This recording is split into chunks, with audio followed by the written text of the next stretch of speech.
What's up guys? Welcome back to the channel Hand Waving. Your friend Naruto Addict 2.0 is here again with a brand new Naruto fanfic that's going to change everything. Today's fanfic is titled, What If Naruto Was Hidden Away by Tsunade and Returned with a Powerful Harem? Part 1. Prologue. Long ago in a time forgotten by the people of the world, was an era of enduring rage and unending wars. Mankind had been cursed to fight each other in an eternal war. They fought over petty reasons, for performing horrific crimes against one another or for no reason at all other than violence and death. Different factions often tried to better themselves by weakening their enemies so their own military strength could be greater, only for a greater force to overwhelm them later. Humanity had a curse, a distasteful and infectious curse that all beings were infected with. 1. More powerful than any war. The curse of hatred, a potent force that can drive an innocent person to become a beast fueled by rage to hunt down those who wrong them. All the while inflicting more pain, brutality and spreading further hatred among people. Hatred was like a tree and it only continued to grow as more and more people were festered by it. Those who were directly affected by it and those who bared witness to those horrific outbursts of fury, no one was ever safe from it. One may even say it was genetic and had the possibility to be passed down the generations. But, what came after hatred? Most would say healing. Healing from the pain of their lives and the pain they brought on others. Only an imbecile would believe that it would bring about a stop to hatred. What comes after hatred would be either of the following things: emptiness, where a person would lose everything that was ever close to them, their own self. The emptiness it brought forth was like an ever-spreading fire with nothing to quench it with, or even more hatred, where the anger would blind people to the truth and make them accept that the world itself was responsible for what happened to them. Among the humans and their inherited hatred was a tree. A tree of massive height and equally massive power. A tree that was worshipped as a god. This tree had a conscience of its own, but very few knew the full extent of its intellect. This tree watched as the humans around it fought and murdered each other and cheated one another for their own gain while turning a blind eye to others. The tree knew that while humanity had the capacity for good and evil, they overwhelmingly chose the latter option. The tree would often look down upon the humans and be disgusted by what it would see. At times it took pity upon them for their short lives and weakness. The colossal tree didn't know whether it liked being praised as a god or feared like the Shinigami. But it did tolerate the level of respect the humans showed it. Even the tree, with all its foresight, knew that one day wisdom would be lost, hope would diminish, fate will be turned in different directions and justice would fall. It was merely waiting for that to happen and for humanity to be entirely consumed by hatred. Every 1,000 years, the God tree bore a fruit of immeasurable power and destruction, a fruit that held its own power within. The reasons why one could not lay their hands upon this fruit had been lost to ages. Thousands of years ago, a man named Tenji was the leader of the land of ancestors. He desired for peace and tried to avoid direct confrontation with his opponents to avoid wars being waged. He wished for a peaceful alliance and negotiations with them. One day he came across a lady who could be considered a goddess at first glance in terms of her beauty. She wore a white robe with 6 tomos in the front and purple lining near her arms. She had beautiful silky and straight hair, the same color as that of snow. But what mesmerized him were her eyes. They were pupil-less, giving off a silvery glow. He saw her gazing at the night sky with such patience. He had not seen this person before in his land, so he spoke to her. "May I know who you are?" asked Tenji curiously, looking at her. The lady, for her part, didn't reply for a while. A few seconds later she turned to look at him. "I'm Kagaya Otsutsuki." He found her voice to be very melodic. "Where do you come from? What do you desire here?" And again, Kagaya didn't reply for few seconds. She didn't know if she could confide to him what she wanted or where she came from. From what she felt of these vile creatures called human, they were filled with anger and darkness. Yet from him she couldn't feel much of it. "I desire peace. Peace among everyone. A place devoid of wars and hatred." She looked at him and saw the man nod his head. "I come not from another land in this world, but from the stars." Tenji for his part was surprised to hear this. Wanting to know more about her, he began to make small talks with her. After that fateful day, Tenji allowed Kagaya to stay within his palace. He was glad there was another who shared the same ideals as him. They began to meet each other more often and spend more time together each passing day. Soon enough the two became lovers. His devotion to Kagaya's cause for peace made him threaten his own followers with death if they dared threaten peace with the land of that. After Sukazu, the minister of land of that tried to kidnap Kagaya, Tenji was horrified of Kagaya's godlike powers when he witnessed her kill many of his soldiers in self-defense. Eventually, Tenji decided to betray his love to prevent a war from breaking out. However, as the two sides attempted to capture Kagaya, she ate the fruit from the God Tree, aka Shinju, and gained unimaginable powers. With her new powers, she casted the Mugen Tsukuyomi, Infinite Tsukuyomi. As Tenji fell victim to the genjutsu, he asked her what she was, unaware that she was carrying his children. Kagaya Otsutsuki, for her benevolence for ending the wars and stopping the spread of hatred, was named Usugai no Megami, Rabbit Goddess, because of her two horn-like protrusions which resembled rabbit ears. Like the Shinju, Kagaya was also worshipped as a living god on earth. People bowed before her in respect and reverence for her power and divine will that many considered to have no equal. However, Kagaya had not broken the chain of hatred, instead, merely fractured it. She forced more people to submit to her iron will to stop the hatred from spreading.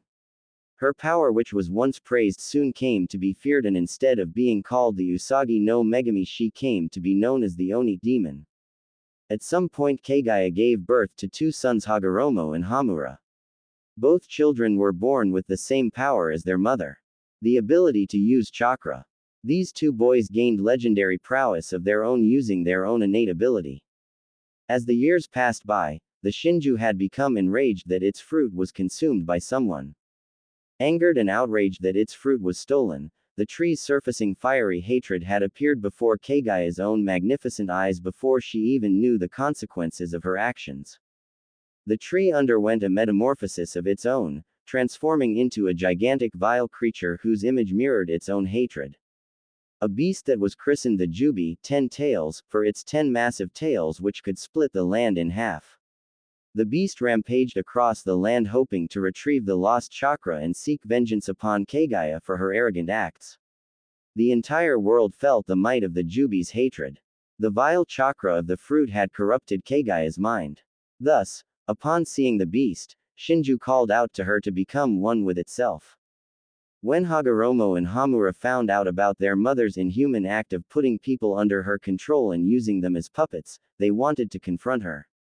But Hagoromo knew that he didn't have enough power to go against his mother yet. He soon came across a toad by the name of Gamamaru who could utilize natural energy. Intrigued by the power in Senjutsu chakra, both Hagoromo and Hamura went to Mount Myoboku along with Gamamaru. There Hagoromo learned to utilize natural energy, Senjutsu chakra. When he returned to confront his mother, he was further shocked.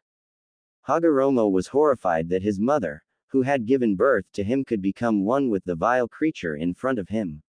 During the confrontation, Hagoromo awakened the Rinnegan, God's eyes, due to the pain of harming his brother, Hamura, who was being controlled by his mother. Hagoromo was fortunate that Gamamaru had given him a tag with the kanji for heal, filled with sage chakra, which he used to heal his brother from the mortal wound Hamura received. Why, mother? Why would you commit such atrocious acts? Don't you care about the people of this land? Asked an enraged Hagoromo. Chakra is everything. It's life and it is soul. It needs to be whole again, you insolent child. You dare betray me, spoke Kagaya with an emotionless face. The two brothers fought in a cataclysmic battle that scarred the very earth. The two sons with all their power had fought to the near end of their will to defeat the beast which was their mother. However, the Jubi was connected to the world, just as the world was connected to the Jubi. It was basically immortal. So, if they couldn't kill the beast, then the creature had to be sealed inside a person's body so to not bring about even more catastrophe. Thus, Hagormo sealed the chakra and soul of the beast within himself and the body of his mother sealed off inside the moon, which he created with one of his decisive moves, Six Paths Chibaku Tensai. The husk of the 10 tails was sealed inside the moon as well. So, Hagoromo became the world's first Jinchuriki. And like his mother before him, his own power soared to new heights. He, like his mother, became a god. One even more revered than his mother, wielding the greatest weapon in the world, chakra. Hagoromo, who later became a monk, came to be regarded as the Raikudo Sennin, sage of 6 paths, while his brother Hamura went to live off his life on the moon where he could be close to their mother. Hagoromo created a religion, one which people would aspire to and believe in and give them hope. This religion was named Ninshu, later known as ninjutsu. He aspired to bring peace across the lands by teaching people about chakra and its uses in a tranquil manner. So, Hagoromo shared his chakra with different people who were willing to follow him in his quest to bring about a change in this world.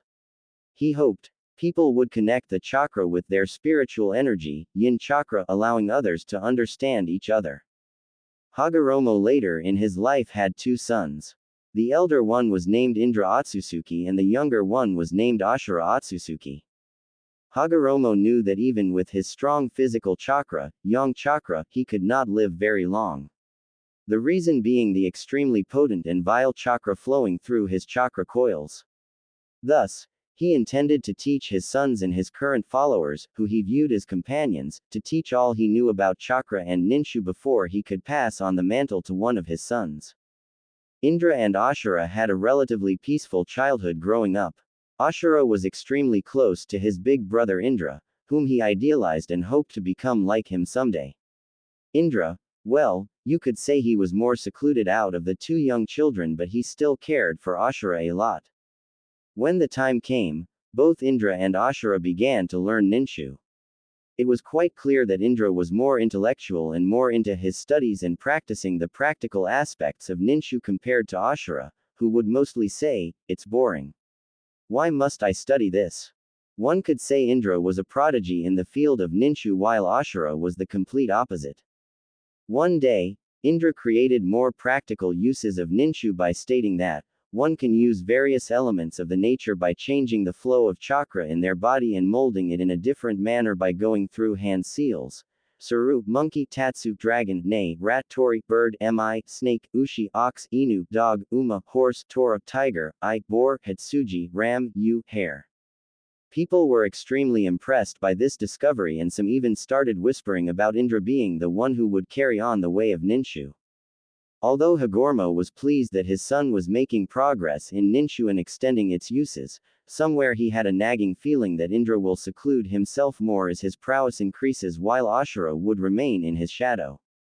Still, he had high hopes from both his sons that they would do what he wouldn't be able to in his life, that is, bring about a revolutionary change in this world that will make people understand each other even better and create a world filled with love and harmony. It later became clear that Indra acquired his father's yin chakra and visual prowess, spiritual energy, while Ashura acquired his father's yang chakra and strong body and longevity, physical energy. As, in the following years, Indra awakened his Sharingan, Copy Wheel Eye, while saving his brother from a rampaging bear. Ever since Indra awakened the Sharingan, he seemed to have become more cold towards people. He started visualizing that through power, one can conquer anything and always stuck to what is correct and incorrect and abode by his rules. Compared to his brother, Ashura was not too advanced in the usage of ninshu and he could never keep up with his brother during training sessions. Although, people did like Ashura's more cheerful and easygoing attitude, which in turn made him easier to talk to compared to Indra. One day a friend of Ashura came to him asking for his help. Ashura, my mother seems to be very ill and the cure which I'm looking for is across the forests and getting there through the forests will take time. You practice ninshu, yes? Could you help me out? The man said pleadingly. Ashura was considered a friendly and helpful person, thus people mostly came to him or Hagoromo when in need of assistance. Yeah, I suppose I could do that. Just wait here and watch me. Ashura said with a smirk. He did certain hand seals, and strong gust of wind was blown from the palm of his hands, which tore down a pathway to the end of the forest, making a quick way to the end. Later that day, Ashura was reprimanded by Indra on blindly helping someone without considering the matter, because the man who Ashura helped just wanted the forests cut down for his own selfish gains. Indra later locked the man in a dungeon and warned Ashura not to go near him. Ashura, being a forgiving person, went to get him out. However, when Ashura got the man out of the cave dungeon was inside the cave, they came across Indra waiting there. "What are you doing, Ashura? Did I not tell you not to go near the imbecile?" Indra asked in a monotone voice, his face showing no emotion whatsoever. "Ni-san, we should give him another chance. Punishing someone for such futile acts is not the way. And he hasn't harmed anyone," said Ashura. "It doesn't matter. What he did was against the rules and he must pay the price for it." It was said in such an uncaring manner that it made Ashura flinch. Ashura jumped in front of the man to protect him. Indra jumped towards Ashura and pushed him towards the tree. Ashura hit the tree before falling to the ground. He wouldn't admit, but his Ni-san hits hard. Indra, quicker than a flash, had his hand inside the man's chest, sparkling with ration chakra, lightning chakra. "Ni-san, why did you do that?" Ashura was astonished that his Ni-san could kill someone just like that. When Indra turned to glare at his brother, Ashura saw the three tomos in his eyes spinning in a threatening way. That moment he saw the hatred in his brother's eyes. This world needs order. It needs change. And it is only through power one can hope to bring about such a revolution. That's all, Indra said darkly before vanishing from the spot. Ashura, for his part, could not comprehend why his brother started acting in an uncaring way ever since he awakened the Sharingan. He often felt intimidated by those eyes but shrugged it off, thinking it was nothing. After a while he made a grave for the man and just stood in front of it in the stillness of the night. When he turned to his right, he saw his two-san father standing beside him. "Indra has changed, Ashura. His eyes are like my mother's. Those eyes give him unimaginable power. He desires order in this world and wants to do it in his way. The way he goes about Ninshu is not how I intended it to be spread," Hagoromo said with a tired sigh. After a few seconds of silence, Ashura walked away from the spot. As years passed by, it became more noticeable why Indra was hailed as a genius.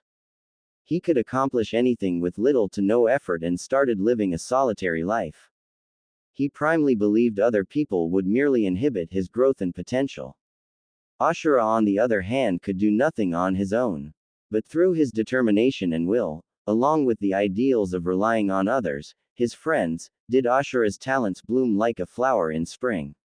While unlike Indra, who led a solitary life believing that others would only hinder him, Ashura became a capable leader, amassing many loyal followers, most of whom were his childhood friends. He, like his father wished, began to spread Ninshu to the world through the help of his friends. Upon his deathbed, seeing both Indra's and Ashura's accomplishments, did the sage choose between the two of them, the heir of Ninshu, the prodigious son Indra, or the no-good, untalented Ashura. Knowing of his younger son's exploits and the quality of never giving up on the good inside people, gave Hagoromo hope that cooperation and love would bring about true peace. While lust of power and dominance would only bring about a temporary peace. Thus, Ashura was chosen as the heir to Ninshu. Hearing this, Indra walked out of the room, angered at his father's choice, while Ashura was shocked. "Father, why me? Ni-san would do a better job compared to me," said Ashura. "While I do believe Indra is ahead of you in certain aspects, but Ninshu should be spread to teach love, compassion, and be used to bring peace. One must be kind and filled with love and have great patience for that. Those are the qualities I see in you, my son." Later that night, when everyone was celebrating, Ashura went to meet his father again. A doubt somewhere in his mind that his father made a wrong choice still lingering in his mind. He came upon the door which led to the hall where his father sat and made slow walk. He soon reached the place and saw his father sitting there with his eyes closed. "Was it the right choice, Otou-san?" Ashura asked in a low whisper. Hagoromo opened his eyes, which seemed to give an eerie purplish glow and had several concentric circles and a small black dot as a pupil. He stared at his younger son for a while and answered, Ashura, the world has always been in constant fighting and wars and have started on some of the most unthinkable things. Human life is a precious thing which should not be wasted in fighting wars. It is my belief that one day, the world shall know true peace. Love and compassion are essential part of that. Indra is turning more and more like my mother each passing day. Bringing peace to the world via power and dominance is only temporary, and with time people come to fear the power dominating them as they cannot comprehend it. Come here, my son, I shall now pass on to you what is now yours. Ashura approached his father, whereupon Hagoromo touched Ashura's forehead with his 2 fingers and passed on his yang chakra, also included 6-path senjutsu powers. In another part of the village, Indra had just killed his 2 most loyal followers with a tear-stained face. Have a single thought in his mind, whenever someone close to me dies, my Sharingan evolves. Soon, his Sharingan evolved to the Mangekyo Sharingan. 3 tomos converging in together to take the shape of 6-pointed star. Furious over his father's choice and being denied what he felt was his, Indra challenged his father's decision.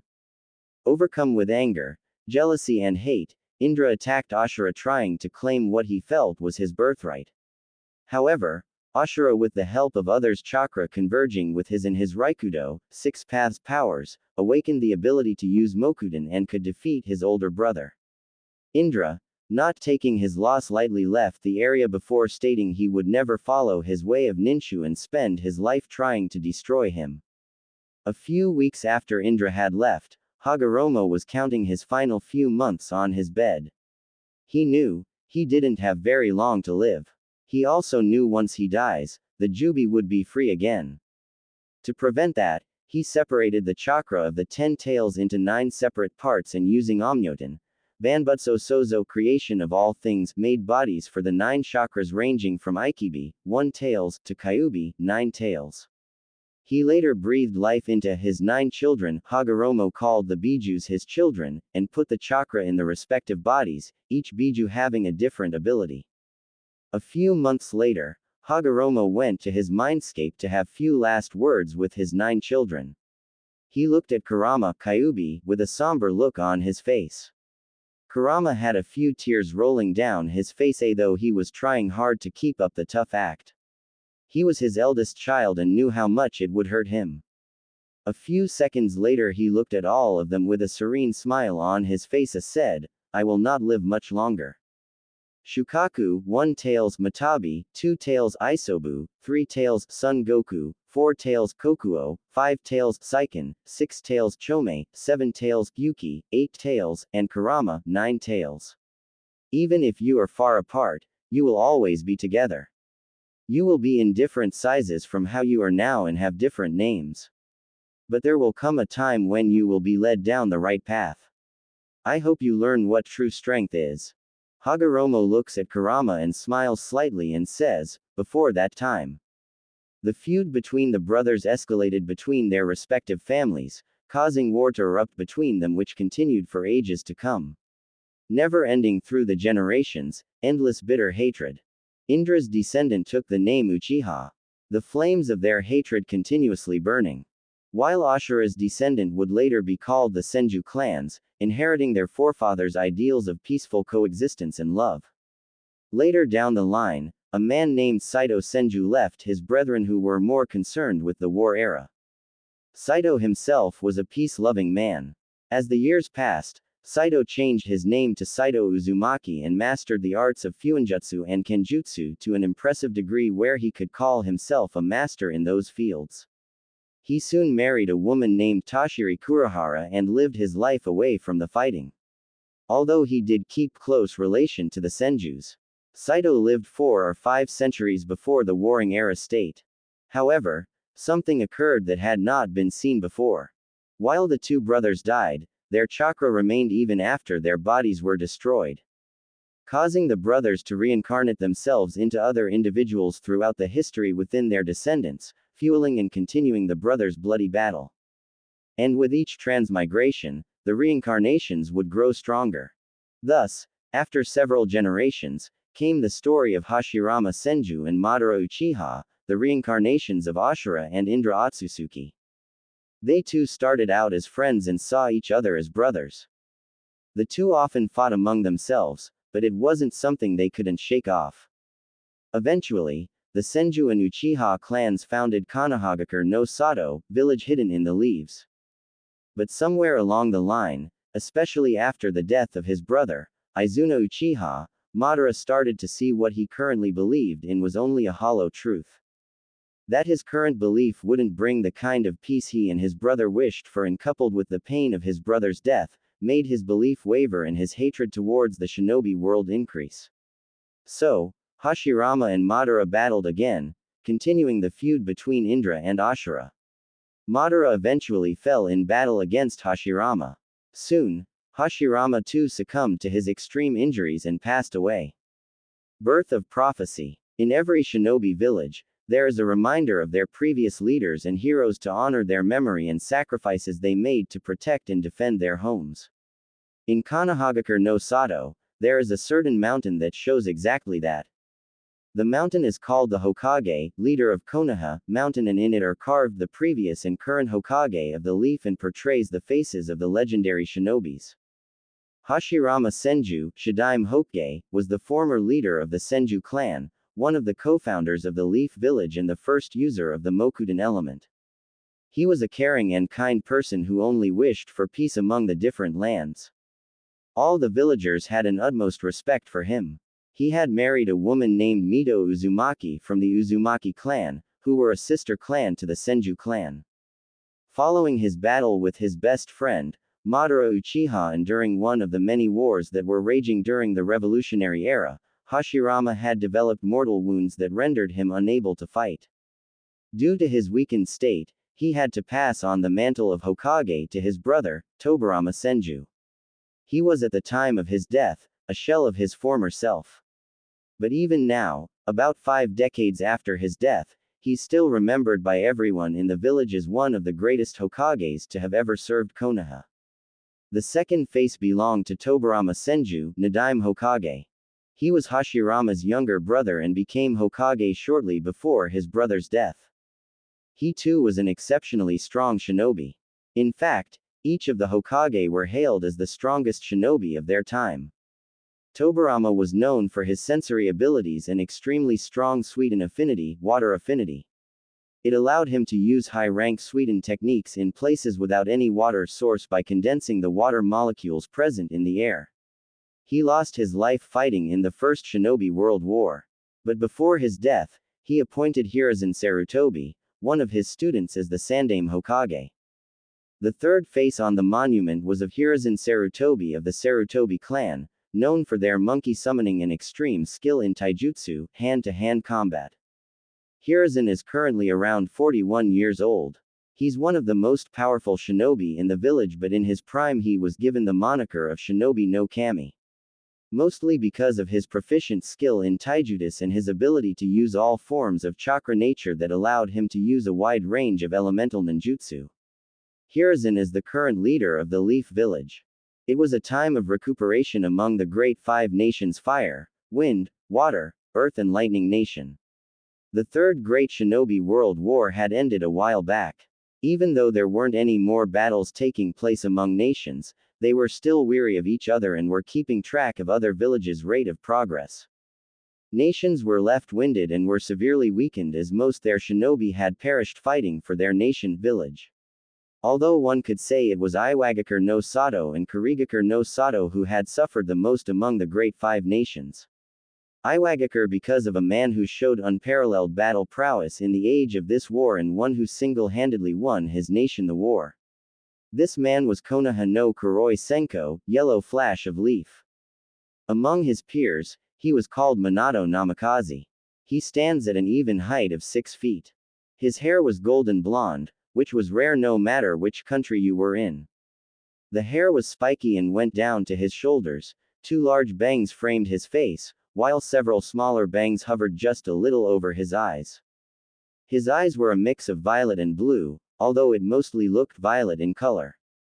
Holding up those bangs was a Hidia 8 with Konoha leaf symbol on it, the tie itself was blue. His clothing consisted of a pair of blue shinobi pants, which were wrapped from mid-calf in white bandages that went into a pair of black combat boots. His shirt was blue and covered his whole arms and skin tight. Over it he wore a Junin flak jacket.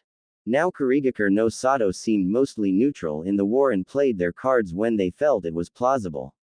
They didn't lose much of their shinobi unlike the other nations. However, they did lose their Biju-tailed beast, Sanbi, 3 tails, to Konoha in their attempt to set the Biju free inside the Leaf Village. Kurigakure is now only left with Rokubi, 6 tails, which is sealed inside Yagura. Even though the cards were stacked against Konohagakure no Sato, they emerged victorious in the Third Shinobi World War. They were put against Kumogakure no Sato, Iwagakure no Sato and Kurigakure no Sato, and yet they fought to keep their nation safe from harm. Konoha always believed in the phrase, high number Ishi, will of fire. It is their belief that one must possess the high number Ishi to feel the need to protect their home and precious people, which in turn brings out their latent ability to surface. The shinobi of Konoha fought together, bled together and emerged victorious together at the end of the gruesome war. A couple of months after the Third Shinobi War, when the situation around the different villages had cooled down a bit, Sandaime Hokage, Sarutobi Hiruzen stepped down as Hokage to pass on the hat to his successor, Minato Namikaze, who was chosen as the Yondaime Hokage, 4th Hokage. Minato was beyond glad. He had achieved one of his dreams, of being able to lead his village as Hokage one day, and another one would be coming true too in the coming months, of starting a family. Kushina and he married secretly earlier, when the war was still on. Their wedding gathering was kept to a bare minimum.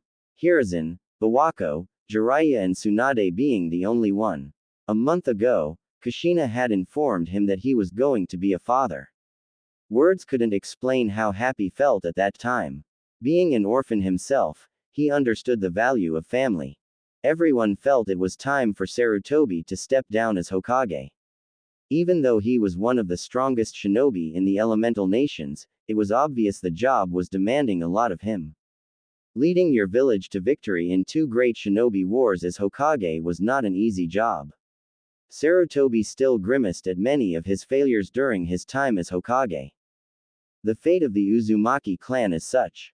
Tobirama Senju had selected him as Sandaime after his death, at the end of the First Shinobi World War. The Second Shinobi War was almost over. Kurigakure had retreated from the war as they didn't have many soldiers to offer to Kumogakure and Iwagakure. To salvage something from this war in their favor, Iwagakure and Kumogakure formed an alliance with Tsunagakure to launch an all-out attack on Uzi no Kuni with their remaining shinobi, which was the residing place of the famed Uzumaki clan. The Uzumaki clan were known for their mastery in Fuinjutsu and Kenjutsu. The other nations feared the might of the Fire Nation when coupled with those from Uzi no Kuni. As the saying goes, to cripple an enemy one must get rid of their allies, when the enemy is at their weakest. It was a single clan against 3 great nations. The Uzumaki clan had gotten sent a request to Konoha to aid them in the battle. Hiruzen knew, at that point of time, his village didn't have the strength to stand up against 3 great villages. Yet, he sent some of his best men to get those out who were still alive by the end of the battle. Speaking of the battle, it was bloody. The whirlpools surrounding the land were glowing in red. The land gave off a heavy stink of iron. Bodies were slaughtered. Even though the Uzumaki clan was wiped out, they ended up destroying 3/4 of the enemy. There was one girl who was found hidden out of sights. She was Kushina Uswamki, daughter of the deceased Uzukage.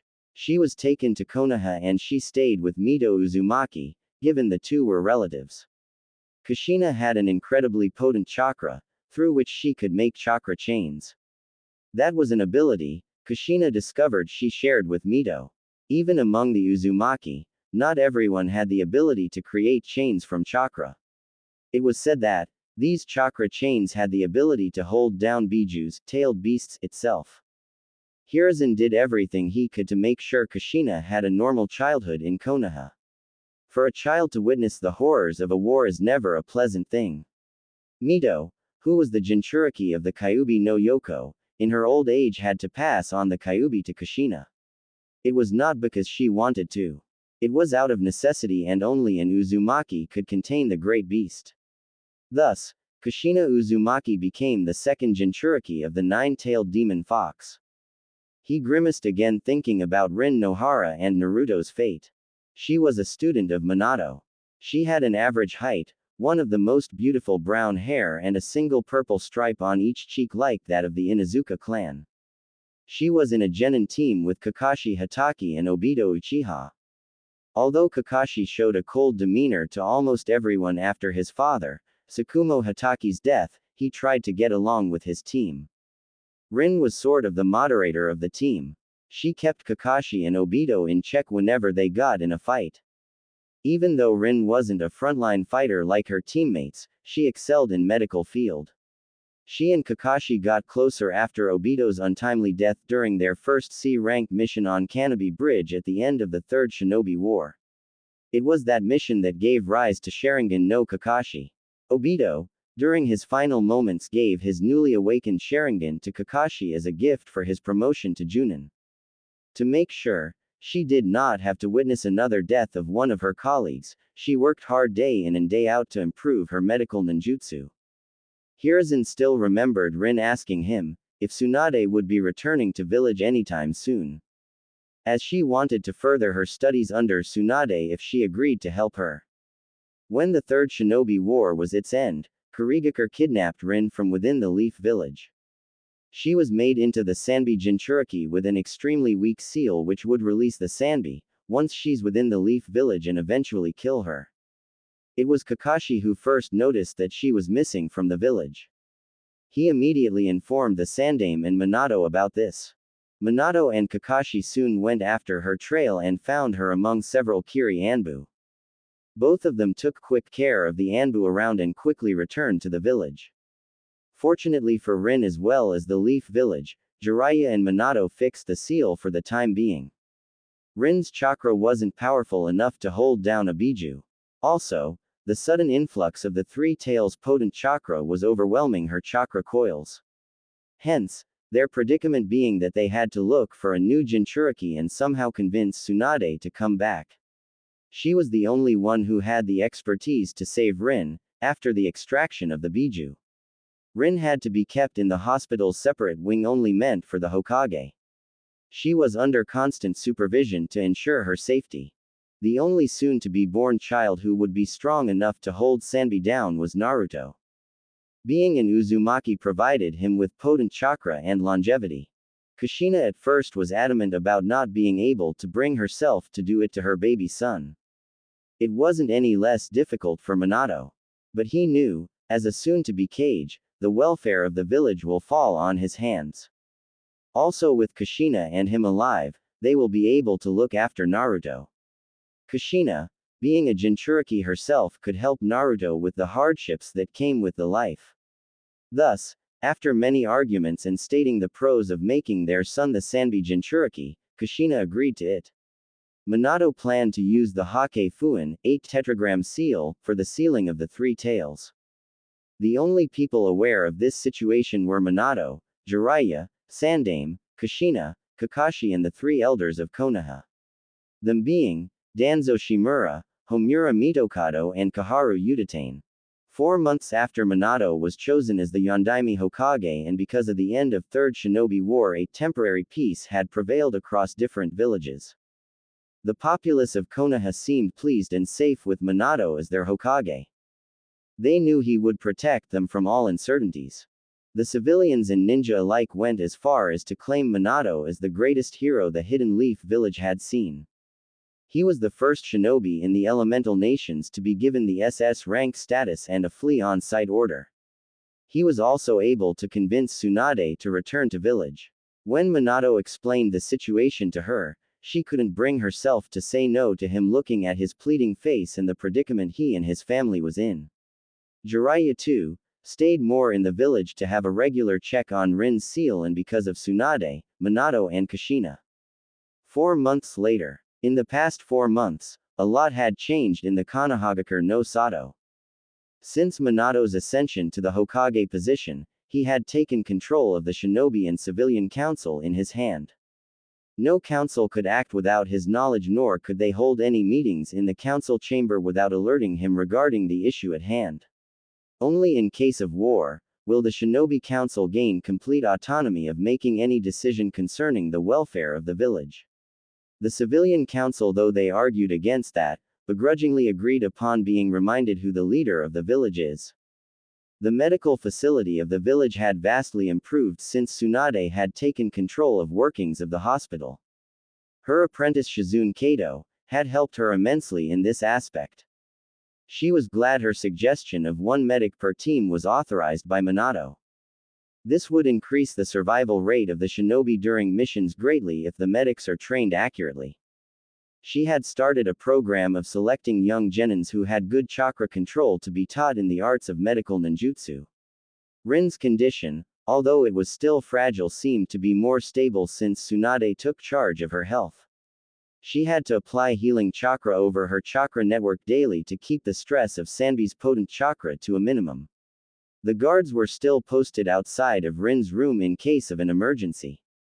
Kakashi too had changed from his cold demonor towards everyone.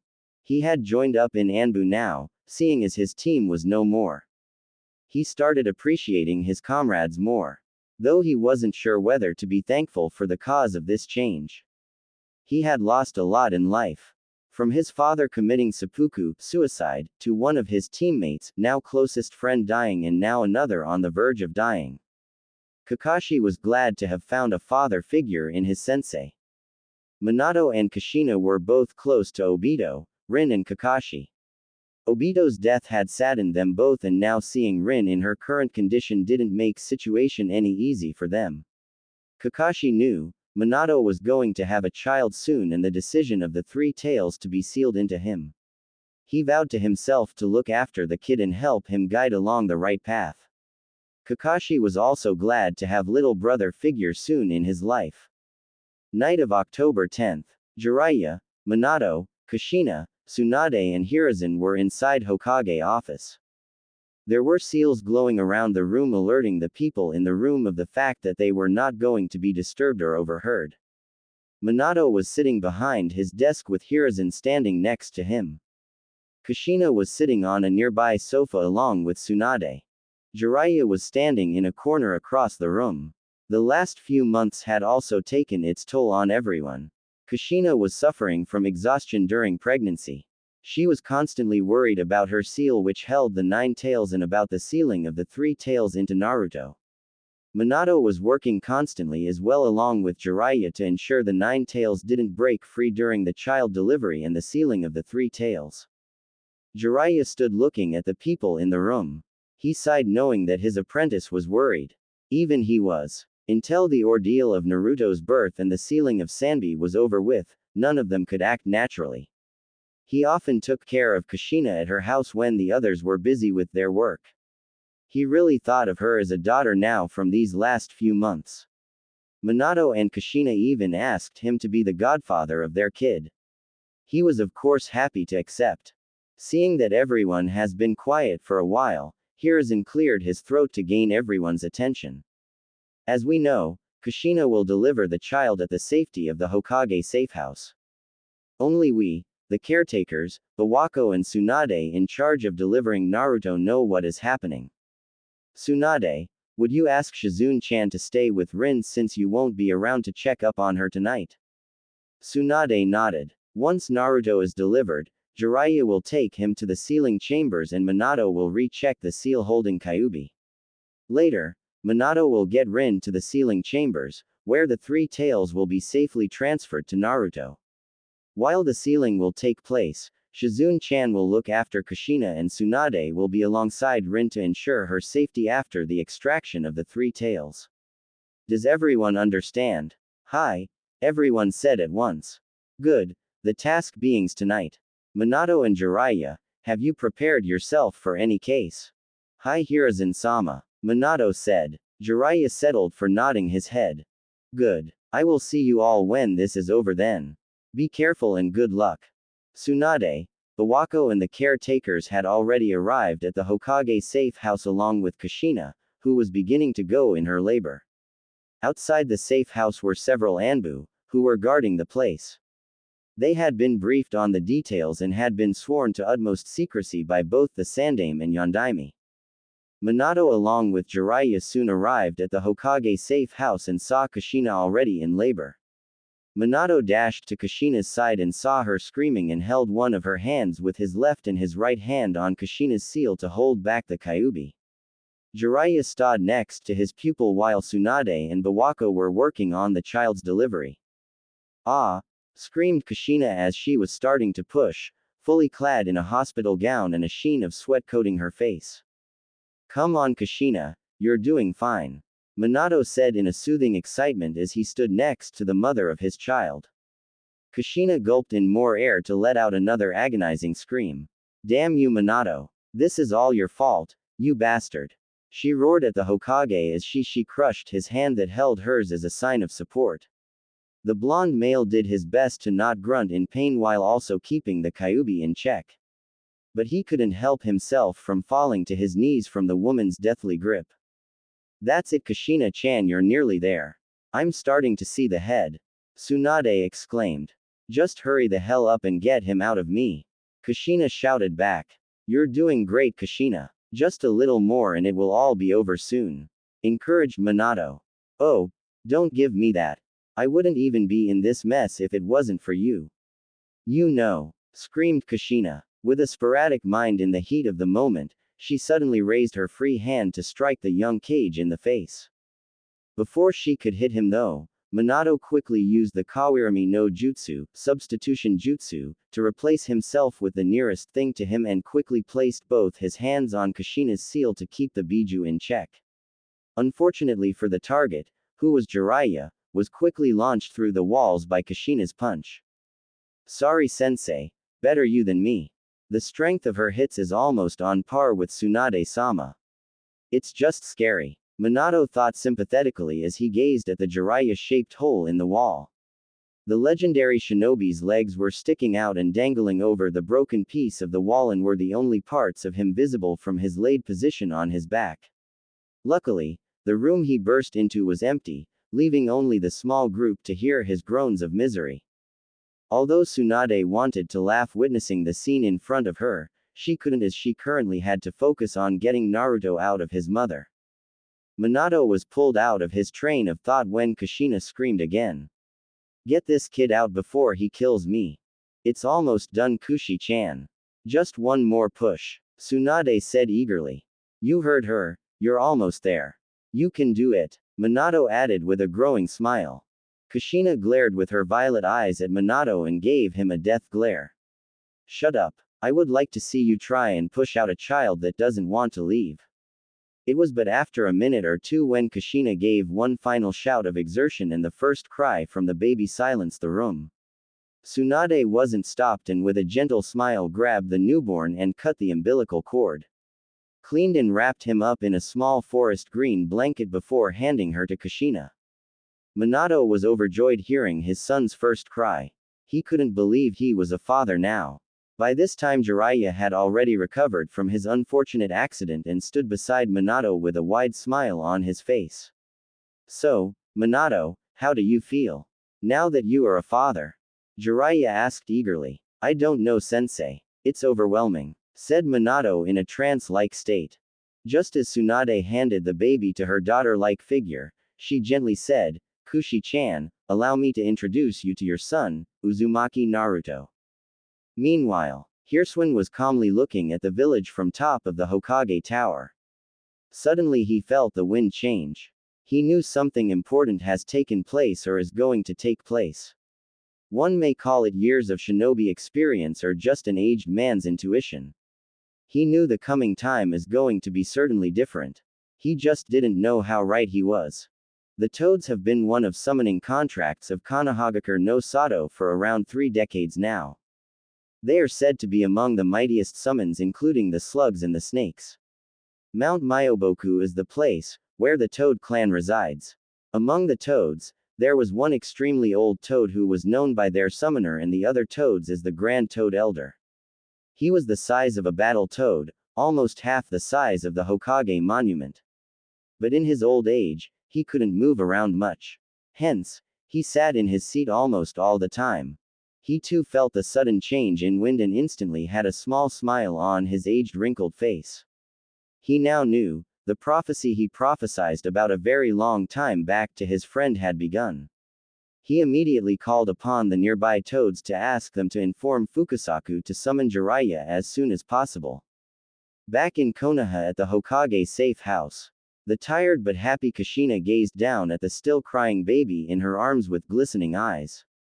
"Hello little one," she cooed as she brushed her hands over the baby's bright blonde hair which seemed long for his age, smiling with as much love as she could muster. Soon Naruto stopped crying as he looked up to his mother to show his curious and mesmerizing violet eyes. After what seemed like an eternity of childish contemplation, he finally smiled back, making him look even more adorable to everyone else. "Look, his eyes are violet just like Minato and Kushina, although he has Minato's hair and face. He's almost like a mini Minato," Jiraiya said with a chuckle. "Yes, but it looks like he has Kushina's nose, chin and ears. His skin tone is even a lighter shade like Kushina's and his eyes are the same shape as hers. Oh, and look at those whisker marks." Tsunade almost squealed at the end out of pure adoration towards the adorable baby Naruto. "He isn't he?" Kushina whispered more to herself. She couldn't keep the smile from her face as she took in every detail of the baby.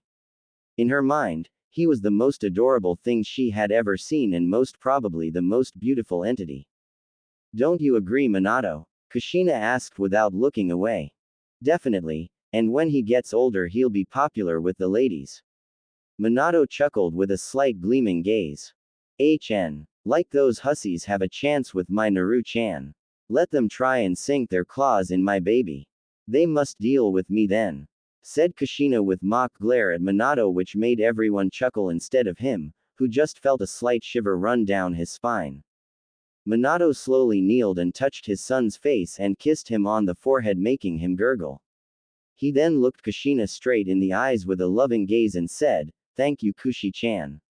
He's the most beautiful thing we have ever done together.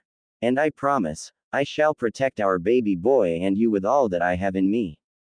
Suddenly there was a puff of smoke and Fukasaku was standing on Jiraiya's shoulder. He looked around where he was and his eyes fell on Naruto's smiling form still looking around curiously. Is he the child Great Toad Elder was talking about? Fukasaku thought and then tried to get a sense of his still undeveloped chakra coils in the baby's body using senjutsu. Astounding. The potency of his chakra which is going to be formed will be unimaginable. Fukasaku thought amazed. "What are you doing here, Fukasaku-sensei?" Jiraiya asked. "Oh, Jiraiya-chan, the Great Toad Elder has summoned you, and it's important. It's about the prophecy," Fukasaku said, finally taking his eyes off Naruto. Naruto, meanwhile, was looking at the talking toad in a very manner and gurgled as if trying to laugh. "Now, do we really have to go now? Naruto is born right now. Can't it be done a bit later?" Jiraiya asked. "No, it can't be, Jiraiya-chan. It's necessary." Jiraiya looked a bit down upon hearing that.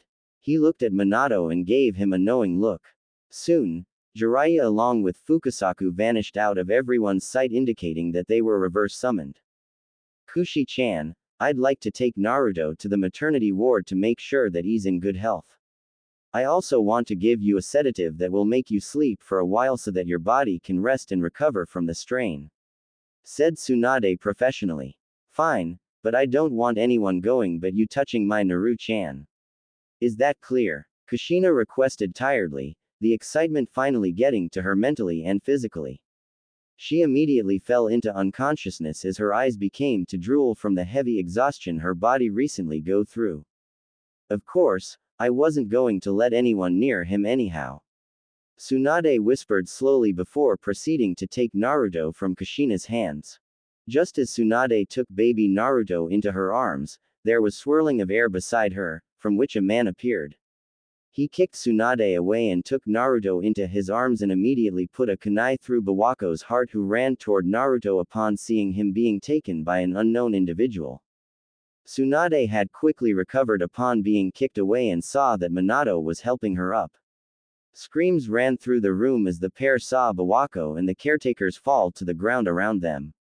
Minato and Tsunade finally saw a man now standing in Tsunade's previous place, an orange mask on his face and a black cloak over his body. He held Naruto in his arms, who was crying hysterically, with a kunai ready to kill him too. Naruto! Minato and Tsunade shouted. Meanwhile in Mount Myoboku, Jiraiya along with Fukasaku, who was now standing on the ground beside him, were now standing in the sacred land of the toads. In front of Jiraiya, there were several statues of toads which seemed to be made of stone. These statues were in fact living toads who failed to control the amount of senjutsu chakra flowing through their body. So, what's the matter, sensei? Jiraiya asked, looking down at the small toad beside him. Walk with me, Jiraiya-chan, and all shall be explained to you in due time, said Fukasaku. Hey, don't talk with me in riddles. Tell me what's going on that you had to bring me all the way here at such an important time, Jiraiya said indignantly. Fukasaku remained calm and did not bother replying to the self-proclaimed pervert and started walking towards the chambers where the great toad elder resided. Jiraiya, seeing that he wasn't going to get any answers from him, decided to follow him to the older sage. On the way to the chambers, Jiraiya voiced his concerns. You said it's about the prophecy. Has the elder Sama had another dream regarding the child of prophecy? Jiraiya inquired in a serious manner. It's not a dream per se. He says he felt a sudden change in the wind. His senjutsu prowess is even greater than mine. So, it should not surprise you he could feel something or someone as far as in Konoha. He did not tell me much about it. Just that it has something important to do regarding that prophecy and asked me to summon you immediately, said Fukasaku, still looking in front of him. Jiraiya and Fukasaku soon reached upon two large doors which were guarded two battle-attired toads. The two toads, upon seeing the pair walking towards the door, opened it for them. The great toad elder, who was sitting on his seat, had his eyes closed while Jiraiya and Fukasaku approached him. Upon looking at him, one might say he's just a senile old geezer who seems to be oblivious to his surroundings. Which is true to some point, as the elder toad seems have a sort of short-term memory at times. Fukasaku croaked once to gain the great elder toad's attention and said, I have summoned Jiraiya-chan for you. Who did you summon again? The old toad asked, not remembering himself asking Fukasaku to summon anyone. You senile old fart, Jiraiya-chan, our summoner. You asked me to summon him regarding the child of prophecy, yelled an annoyed Fukasaku. Yes, Jiraiya, spoke the elder toad as if he remembered something important now. All this while, Jiraiya, who was standing beside Fukasaku, sighed upon hearing his conversation again, for most probably the 1000th time. Jiraiya bowed to him once and spoke, Elder Sama, why is it that you have summoned me? Fukasaku-sensei told me it is something important regarding the child of prophecy. He now looked straight at the great elder toad and said proudly, I know Minato as the child of prophecy. He has excelled me in all aspects of being a shinobi. He even surpassed me in senjutsu training. Although, I shouldn't be much surprised. He was always a prodigy when it came to shinbi arts. He even shares the same dream as me, of bringing peace to this war-stricken world. Jiraiya was indeed very proud of his prized pupil. Minato was his greatest accomplishment till now, and he believed he would be till the very end. The elder toad seemed amused upon hearing what Jiraiya had to say. The child of prophecy has taken birth today, Jiraiya. I'm certain of it. This sudden change of wind, I have felt it only once before. And this time the wind seems much stronger than the previous time I felt. Spoke the great toad sagely. Do you remember the prophecy I told you about? Asked the elder toad. Yes, I do remember. There will come a time, when a man who proclaims himself as a hermit shall lead a boy with violet eyes to bring about a great change in the accursed war-stricken world. This child shall unite all the Bijus and befriend them. That is what you told me a long time back, said Jiraiya. Yes, that is true. The child has taken birth today. You must look after him, Jiraiya. Train him, teach him the ways of the world, and make sure his heart stays pure. The child shall be the guide that will lead this dark world into the light. spoke the great elder toad looking at Jiraiya. Jiraiya, for his part, did not know what to think. He always believed that Minato was the child of prophecy. So being told that he isn't, he felt disappointed. Thinking again, the only child Jiraiya knows that was born today was Naruto. Jiraiya now felt surprised finding out that Minato's kid is to be the one to become the light in the dark. Are you sure about this? Is it not a bit too soon to tell? Said Jiraiya with a hint of uncertainty in his voice. Yes, I am sure of it. I haven't felt such presence in 1,000 years. The child has the potential to become the second coming of Raikudo Sennin, Sage of Six Paths. Jiraiya, you must make sure the child grows up peacefully and grows to love the world around him. The child seems to have one of the purest hearts I have sensed. I am sure even Fukasaku shares similar thoughts as me. Spoke the great elder toad. Jiraiya looked at Fukasaku and saw him nod once. Jiraiya, although was saddened that his first prediction hadn't come true about Minato, but at the same time was filled with joy about Naruto, his godson. He vowed to himself to be there for Naruto, look after him like his own grandson and teach him the ways of the shinobi. He would instill every bit of knowledge in Naruto as he would grow up and make sure Naruto enjoys the world around him as much. You don't have to ask me to look after him, Elder Sama. I shall look after my grandson. Jiraiya views Minato as his own son, hence he calls Naruto his grandson, to the best of my abilities and make sure he grows up to be a fine man. Said the Toad Sage Hermit proudly and bowed to him once. Jiraiya and Fukasaku soon left the chambers and went to the same place they appeared first when they left Konoha, with Fukasaku once again on Jiraiya's shoulder. Well, Jiraiya-chan, you know what to do now. Naruto-chan will grow up to be an important boy in the future.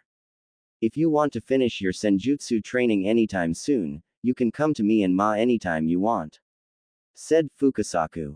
Yes, Fukasaku-sensei. I will finish it soon.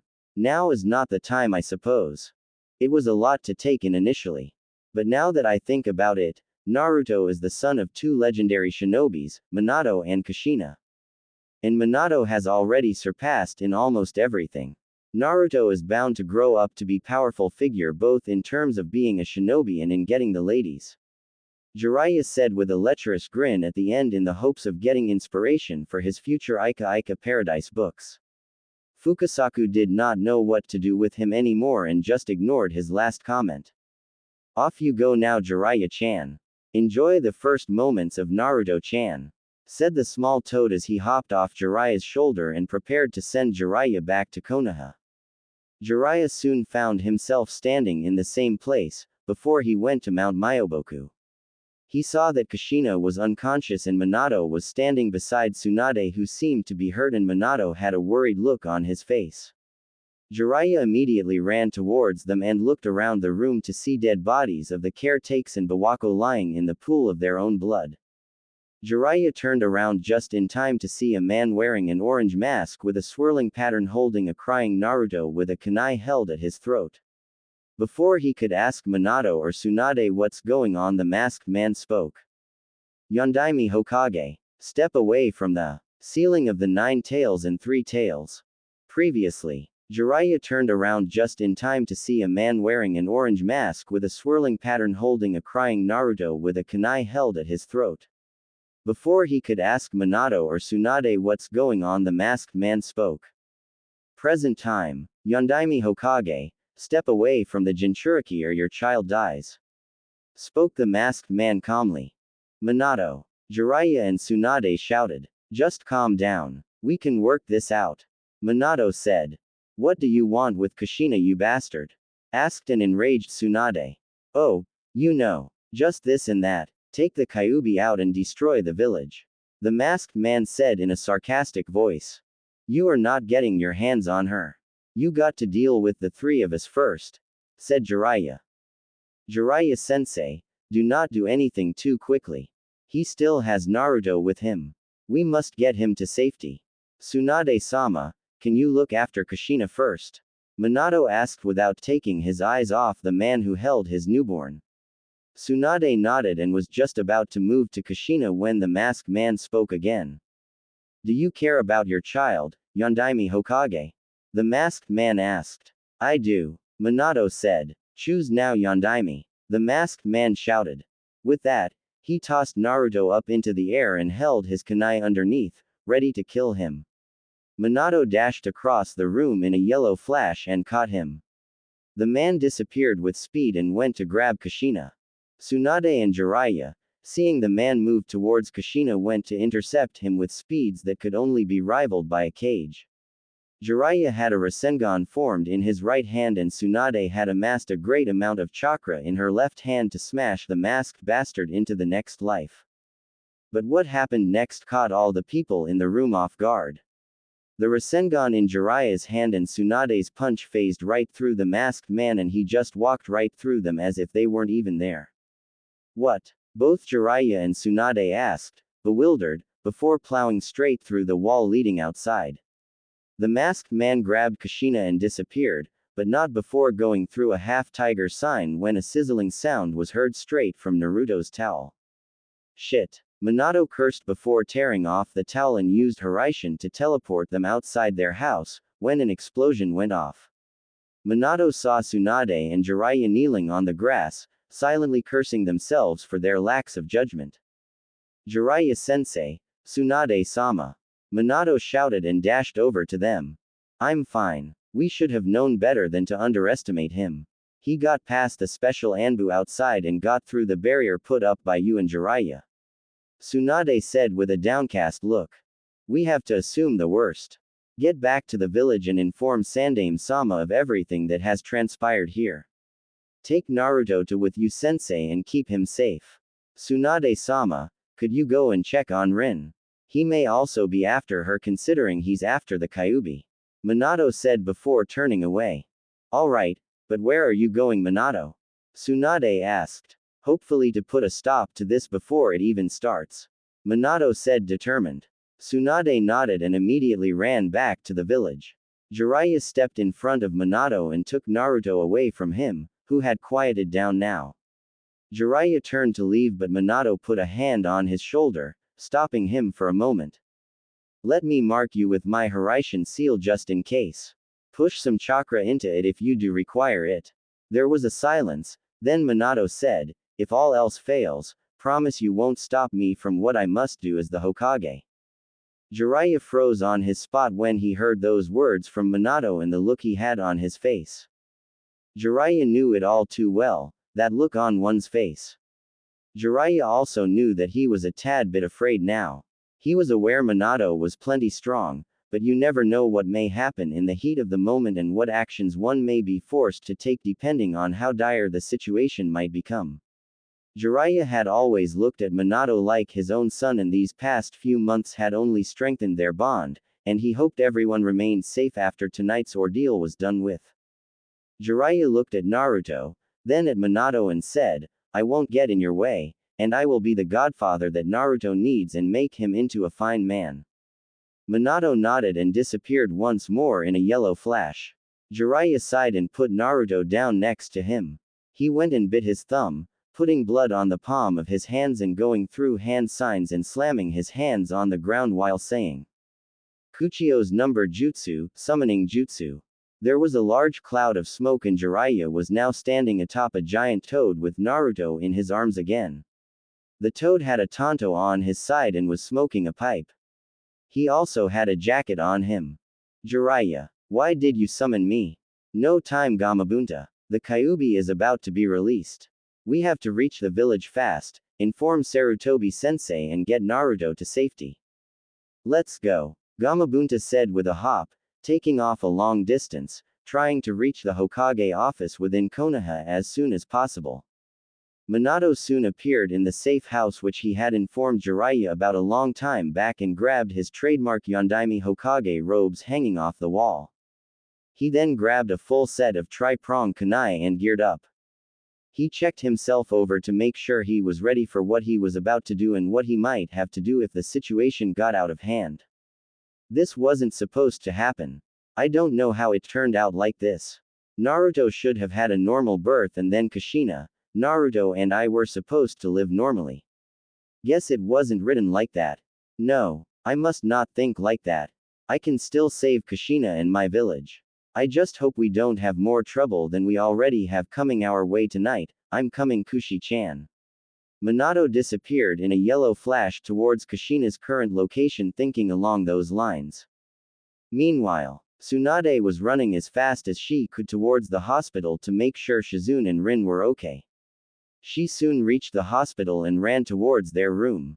She saw the guards posted outside the room were dead on the ground, and she instantly grew worried and rushed inside the room. The first thing she saw was the aqua blue colored chakra that was bubbling out of Rin's seal, and next to her bed was a bloodied Shizune, who was breathing heavily. Tsunade ran up to Shizune and started healing her immediately. Many of her worst memories were resurfacing now, seeing Shizune in her current state. Shizune was one of the closest people she had, and seeing her like this reminded her a lot of the time when she was trying to save Dan. She quickly ignored those thoughts and focused on healing Shizune. She then saw that Shizune's breathing had stabilized somewhat and knew she was out of danger as of now. She then looked at Rin and felt remorse of not being able to reach here quicker and growing anger towards the masked man, who most likely was the reason behind this scene, she mused. There was nothing she could do now. She couldn't go near her or touch her. The Biju chakra that was bubbling out of her was poisonous to human skin and would only serve to weaken her. She only had one choice left. Grab Shizune, get out of here and try saving those who would be able to survive the coming attack on Konohagakure no Sato. The combined attack of the 9 tails and the 3 tails was not something any village could come out unscathed, but she had hope in her village.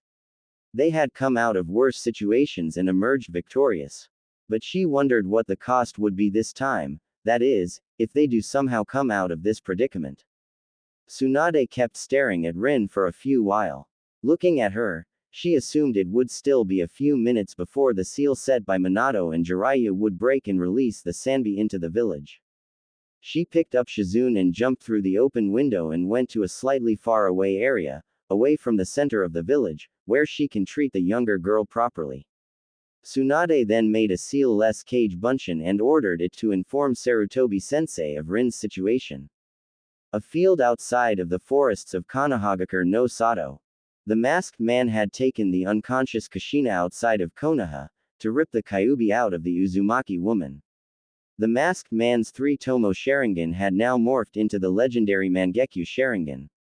It is true that the Mangekyo Sharingan has the capability to put the 9 tails under its genjutsu, but having the capability doesn't mean everyone can do it. One needs immense mental fortitude and strong yin chakra to able to pull off such feat. Kushina was now suspended in midair because of the Fuinjutsu seal that held the 9 tails back was almost undone. Kushina, however, was now near death, and if the seal released there was a good chance she would die. She was suspended above a lake, the Fuinjutsu chained her to the surrounding rocks, and in front of her stood the masked man. How does it feel, Uzumaki Kushina?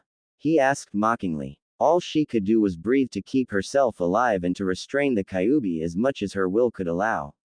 But her hold was weakening. Now, it is time, I suppose, for the 9-tailed demon fox to put Konoha down. The man said before making a hand sign. He channeled chakra through himself and formed a contract seal on Kushina's seal and said, Kai. Release. The seal on Kushina that was holding the Kyuubi back completely shattered. The vile red chakra of the 9 tails started coming of Kushina and started taking a shape behind her. Very soon, the tails started forming and in a mere seconds the great Kyuubi no Yoko was unleashed once again in the mortal realm. The fox unleashed a great roar before looking down at the heavily breathing Kushina and the masked man that was staring at the Kyuubi with those accursed red eyes. Kushina tilted her head slightly, looking at the Kyuubi.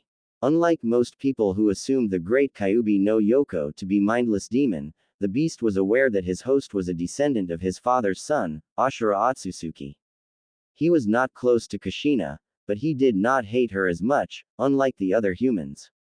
The Kyuubi raised one of its paws to strike the masked man, but was stopped by a single glance from him. The masked man stood in front of Kyuubi and saw it began to calm down and was now under control. You'll never get away with this, Kushina said, breathing heavily. Amazing. To be able to survive the extraction of a tailed beast. Those Uzumaki genes are indeed astonishing. It will be befitting for a Jinchuriki to die by its own biju. The masked man said, looking at her. Kill her, Kyubi, he ordered. Just as the Nine Tails was about to strike her down, Minato appeared beside her and vanished with Kushina in a yellow flash. Not while I'm alive, Minato shouted. Namikaze Minato, still living up to your name of Konoha no Kuroi Senko. I'm impressed that you managed to find me first. The masked man said calmly. As long as I'm here, Konoha will not fall. Minato said. The Kyubi is mine now, you cannot stop me. The man said before the Kyubi roared at Minato.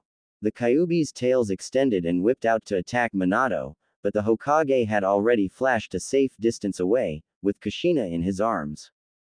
Impressive, Yondaime Hokage. Let's see how your precious village deals with two-tailed beasts at the same time, said the masked man before pulling the nine-tailed fox into some sort of space-time ninjutsu and disappearing along with it. Minato looked at this and frowned slightly, seeing how the spiral seemed to originate from his mask. He took a good look at Kushina and noticed how her breathing was very minimal at this point. He held her hand and transferred some of his chakra to her. His chakra was not as potent as Kushina's, but it would do the job for now. Am I not too? She said between heavy breaths. Shish now. Stay quiet, it's going to be okay. Minato said. No, it's not, I was dead as soon the Nine Tails was taken out of me. Promise me, you will take care of Naruto. Kushina pleaded. I promise. Minato said, not looking straight at Kushina's face. She slightly nodded before closing her eyes and giving a slight smile. Her breathing was still heavy and he knew she might not make it. Minato now had tears sliding off his face onto her.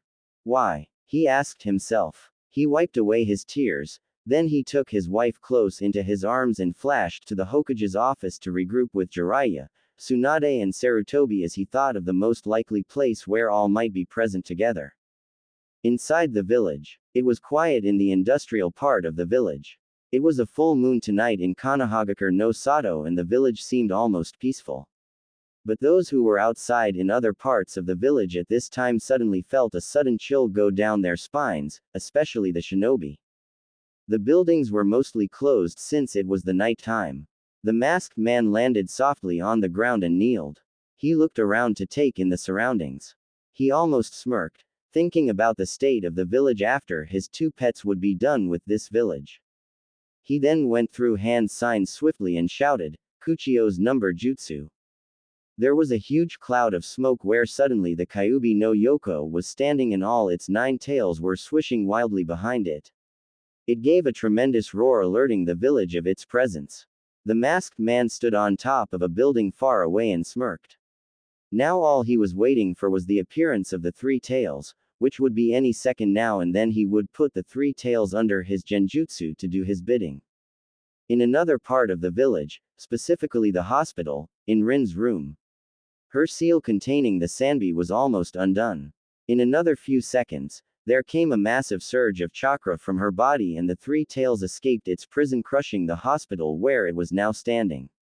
The Sanbi at this point of time was not in its current state of mind. After being sealed away in humans for so long, it wanted nothing more than to destroy these ninjas, humans, who dared to seal him. He looked straight ahead and saw a masked man with an orange mask. The man looked at the three tails straight in the eye, and the last thing the Sanbi would remember for a while would be the masked bastard. Go three tails. Enjoy your time out for the while. Destroy everything around you, shouted the masked man darkly. An hour earlier, Hiruzen was now working at the Hokage's office with a small pile of paperwork in front of him. He did not know how Minato could go through his paperwork at such an immense speed. He cursed himself for not thinking like Minato and continued working. He stamped denial for a shinobi to take leave from his services to the village for a while to rest. He did not even know why his shinobi would want leave at such a crucial period. The war was over only recently, and for the time being, the village needed to undertake more missions to maintain their military strength. He was thinking on these lines when suddenly the door to the Hokage's office was broken down with what he guessed was a punch. The Anbu hidden in the office immediately stepped in front of the Sandaime to protect him from any harm. Tsunade stepped inside the office with a worried look on her face. Upon seeing who the intruder was, Sarutobi ordered the Anbu to step away. Tsunade, what is the meaning of this? Asked the third sternly. Sensei, it's Rin. Her seal is about to be undone. The Sanbi is going to be released. Spoke Tsunade in a rapid voice. Hiruzen immediately turned his rapt attention to her upon hearing that. What do you mean? Where was Shizune? I thought she would be looking after her while you were with Kushina. Speaking of Kushina, where is she now? Seeing as you are not with her. Inquired Sarutobi. I am just a cage bunshin. The real one is with Shizune, healing her. When I entered the hospital room, she was knocked out and lying on the ground, bloodied. It was most likely the masked. Before Tsunade could finish what she was saying, both her and Sarutobi felt a large shockwave. Anbu. What was that? A large toad has appeared outside the Hokage Tower Sandaime-sama. Spoke one of the Anbu. Tsunade and Sarutobi both knew who it was when they heard the shockwave was caused by a large toad. I will explain everything, sensei. Jiraiya said, jumping in through the window. He turned and looked at the Anbu and said, place the village on emergency orders. Inform the clan heads immediately to keep their clan members hidden in a safe place and evacuate the civilians as soon as possible. Tell the clan heads they will informed of the situation after and if the situation has been dealt with. Hi, the Anbu shouted before disappearing from their spots. Hiruzen stood and looked at Tsunade first and then at Jiraiya, who was holding Naruto in his arms. Prepare yourself, Sarutobi-sensei. The Kyuubi is about to be unsealed and released inside Konohagakure if Minato fails. What are you talking about, Jiraiya? How could this happen? First Tsunade tells me the Three Tails is about to be released any moment now, and now the Nine Tails too. Shouted the aged man in a panicked voice. Jiraiya immediately turned to Tsunade and gave her a knowing look. So, the masked man got to her too. This is terrible. If we are not careful, there will not be a village standing here tomorrow. Facing the Nine Tails itself is no joke, on top of that the Three Tails. God damn it, shouted an agitated Jiraiya. Explain. Briefly, spoke the third Hokage turning to Tsunade. When Naruto was born, I was about to take him to the maternity ward when suddenly a masked man appeared and snatched Naruto from me and held a kunai at his throat, saying if we didn't move away from Kushina he would kill him. Tsunade said. Did either you, Minato or Jiraiya try to apprehend him? We did, but all our attacks phased right through him. It was like he wasn't even there to begin with. Jiraiya spoke now. We are sorry, Sarutobi-sensei. Your wife, Bawako-sama, was killed by the masked assailant. Spoke Tsunade sadly. Jiraiya too looked sadly at his sensei, knowing how close he was to his wife. Sarutobi, upon hearing this, looked down at his feet and did not say anything. Many images and memories Bawako and him flashed through his mind. But he could not let himself break down at this point. His village needed him now. This was the life of a shinobi, he mused. Marching forward no matter what. Where is Minato now? Asked Sarutobi after some silence. Suddenly there was a yellow flash in the room and Minato was standing there with Kushina in his arms. Tsunade-sama, could you heal Kushina as much as possible, please? Asked Minato quickly. Minato then put Kushina on a nearby sofa and Tsunade knelt in front of her and started to heal her. Minato, what happened to Kushina? Was the Kyuubi extracted out of her? Asked the aged Hokage worriedly. Yes, it was. I was late in getting to Kushina. That masked man had already put the Kyuubi under his genjutsu. I believe him to be an Uchiha. But the only Uchiha who was remotely able to control the Nine Tails was Madara. I don't know for sure if it is him or not, said Minato. Jiraiya then stepped in front of Minato and looked him in the eyes. Minato, you know there's no choice other than sealing the Kyuubi into him as well. It was not an easy job for Jiraiya to admit that to Minato, but it was the truth. Sarutobi and Tsunade got astonished looks on their faces upon hearing that statement. Jiraiya continued speaking, now with a serious look on his face. the Hake Fuin is capable of holding up to at least 4-tailed beasts. I could use the Shiki Fuin to seal both the 9 tails and 3 tails inside of Naruto.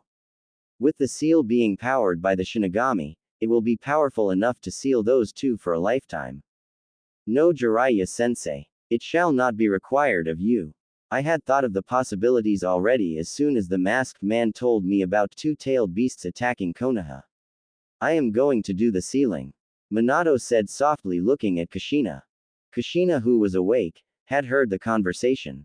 She wanted to protest and say it would not be good for her Naruto to lead such a life without his parents around, but her logical part was saying to go with what Minato was saying. Because if not, her baby and her village may not be alive in a few hours. What? Are you even thinking straight, you two? Shouted Tsunade. Sealing 2 bijus inside of him. Will Naruto be even able to handle such stress on his chakra coils? The potency of 9 tails and the 3 tails chakra combined would be enormous. You can't do that to Naruto. He would not survive the sealing, even if the Hake Fuin is capable of imprisoning both the bijus. What about you, Minato? You are the Hokage. The village will need you. Tsunade said, trying to put down this messed up idea. Jiraiya went to retort and say something but quieted down upon seeing Minato raise his hand. I understand your concern, Tsunade-sama. But, Naruto, he's mine and Kushina's son. I believe in him. He will be able to handle the pressure. I want him to grow up in this village, to understand what a shinobi is, to understand what a village is. To form a bond with this village. I know he will grow up to be an important figure. Minato said with a small smile on his face. He continued, I am the Yondaime Hokage of Konohagakure no Sato. I am supposed to lead from the front so none of my comrades would suffer. They all depend on me. It is my duty as this village's leader to save her from perishing, no matter the cost. Jiraiya-sensei once told me, a shinobi's life is not judged by how he lives his life, but by how he dies. If I die protecting and saving my village today, I will know that, for the future, she will be in capable hands. He said, looking down at Naruto's sleeping form. The participants of the room upon hearing it couldn't help but shed a few tears. The Sandaime was glad he had picked Minato as his successor. The will of fire he exuded was one Hashirama-sensei and Tobirama-sensei talked about. Jiraiya felt extremely proud of his student at this point. Although he was bitter that he wouldn't see his student alive much longer, he couldn't help but feel proud of the decisions Minato has made up to this point. Tsunade wanted to yell at him, but stopped when Kushina pressed her hand with her own and gave her a look saying not to say anything. Kushina herself had tears flowing out her eyes. Minato-kun, give me Naruto. I want to hold him close to me for some time. Kushina said in a soft voice. Tsunade had healed her internal injuries as much as she could, including her chakra network. Although, Tsunade knew, if she were to use her chakra for prolonged time, she would not live to see another day. Minato slowly took Naruto from his sensei and for a while just looked at him. Naruto soon opened his eyes and looked at him with those curious innocent violet eyes and yawned in his arms, making him look even more adorable. He felt his resolve weaken to sacrifice himself for the village and his son, but he knew he had to do it, if he wanted his son and the village to have a future. He then placed Naruto in his wife's hands. Naruto seemed to recognize Kushina and Tsunade, who were looking at him with somber looks. He put out his tiny hands forward and held a few red locks of Kushina's hair, which made the Uzumaki woman smile a bit. Tsunade then went closer to Naruto and kissed him on the forehead and whispered, "Don't worry, Naru-chan. You will have a wonderful life ahead. I will make sure of it." Naruto seemed to gurgle a bit upon hearing that. He yawned again and closed his eyes slowly. Jiraiya, Hiruzen and Minato smiled upon seeing the interaction between the three. After a short silence, Hiruzen cleared his throat to speak. "If that is what you wish, Minato.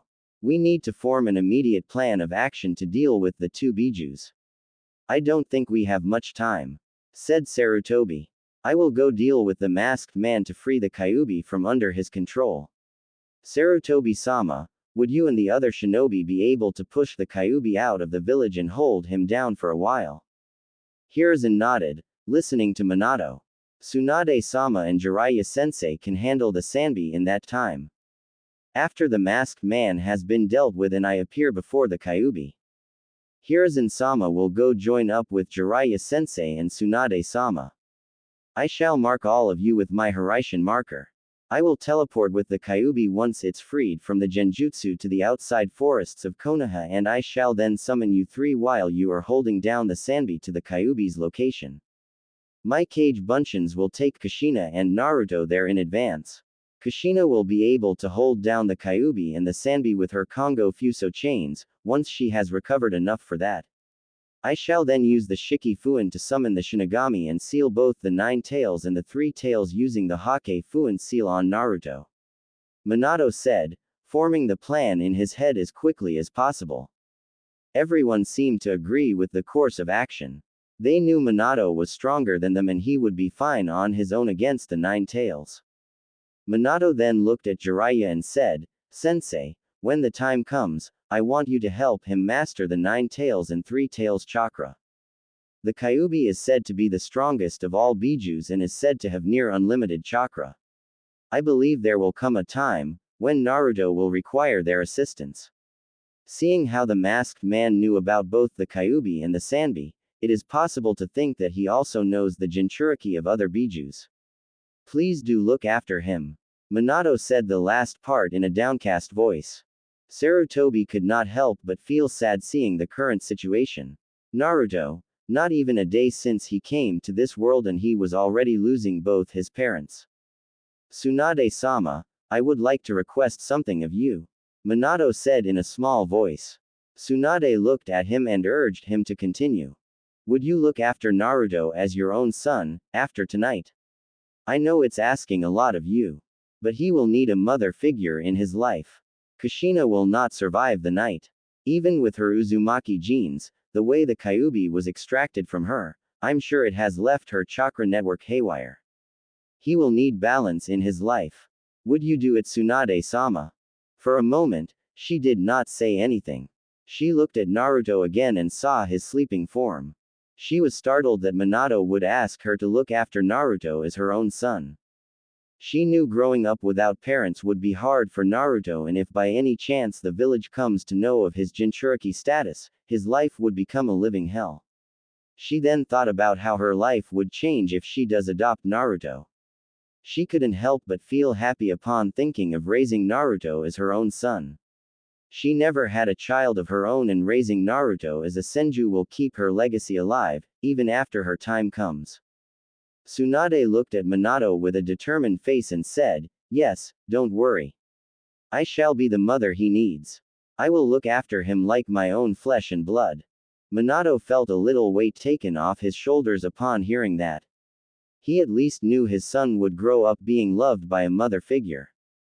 Kushina, too, felt happy and squeezed Tsunade's hand as a thank you gesture with her free hand. Suddenly they all felt a tremendous shockwave and they saw the imposing figure of the Kyuubi standing within the village. Not even a minute later, there was another large burst of chakra and the 3 tails was standing in another part of the village, particularly the crushed hospital. They all shared a knowing look and knew what was to come. They could see the Anbu running around the village, trying to evacuate as many civilians they could.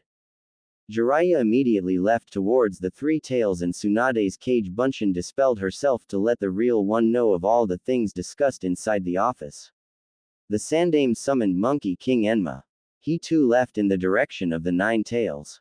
Minato sat down in a lotus position and quickly started amassing Senjutsu chakra. His eyes changed to become bar-like and the outside of his eyes gained orange pigmentation. He got up from his position and took 2 sheets of paper from his drawer. He handed one to Kushina, who looked slightly better from the time he rescued her. Her healing abilities astonished him, even to this day. Kushina, we should probably write a few words for Naruto for when he grows up. I will write instructions for Tsunade-sama to give this letter to Naruto once he's of age, to learn his true heritage. Minato said in a sad voice. Both the cage-level shinobi wrote few words as quickly as possible for their son, a few lines in Kushina's case, since she still felt very weak. Whatever she was doing right now was solely due to her willpower. And then Minato put it on top of the Hokage's table. Minato quickly made 2 cage buncheons and gave them orders to take Kushina and Naruto to the place he intended to do the sealing ritual. Once Kushina and Naruto were out of sight, Minato steeled his resolve. He sensed out the masked man's chakra and disappeared to his location in a yellow flash. Meanwhile, all the clan heads had been informed about the imminent threat of the Kyuubi and the Sanbi in Konoha. Panic, fear and worry were the obvious reactions from everyone. As soon as they received word of the information, they started gathering their respective civilians from the clansmen and began to get to safety. Those who were capable shinobi were preparing to go on the front line to get as many villagers to safety and contribute in staying in Kyuubi until their Hokage would arrive. Hiruzen, Jiraiya and Tsunade had regrouped for a couple of seconds on top of a building which gave them a wide view of the entire village. There were dozens of Anbu along with them on top of the building. Looking around the village, the 3 cage-level shinobi witnessed as the 2 bijus thrashed their tails and destroyed several buildings. Many villagers were caught off guard due to the sudden attack, but they could also see several shinobi getting the civilians to safety. Anbu, we move out and defend Konoha.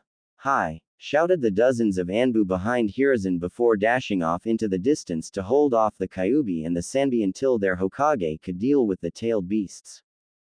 Jiraiya, Tsunade, Hiruzen said, gaining their attention, make sure everything goes as to the plan. Times ahead of us will not be easy. But, we must do what we must, for our village to exist in a few hours. This is our duty as ninja of Konohagakure no Sato. Scatter. Jiraiya and Tsunade listened intently to each word spoken by their sensei.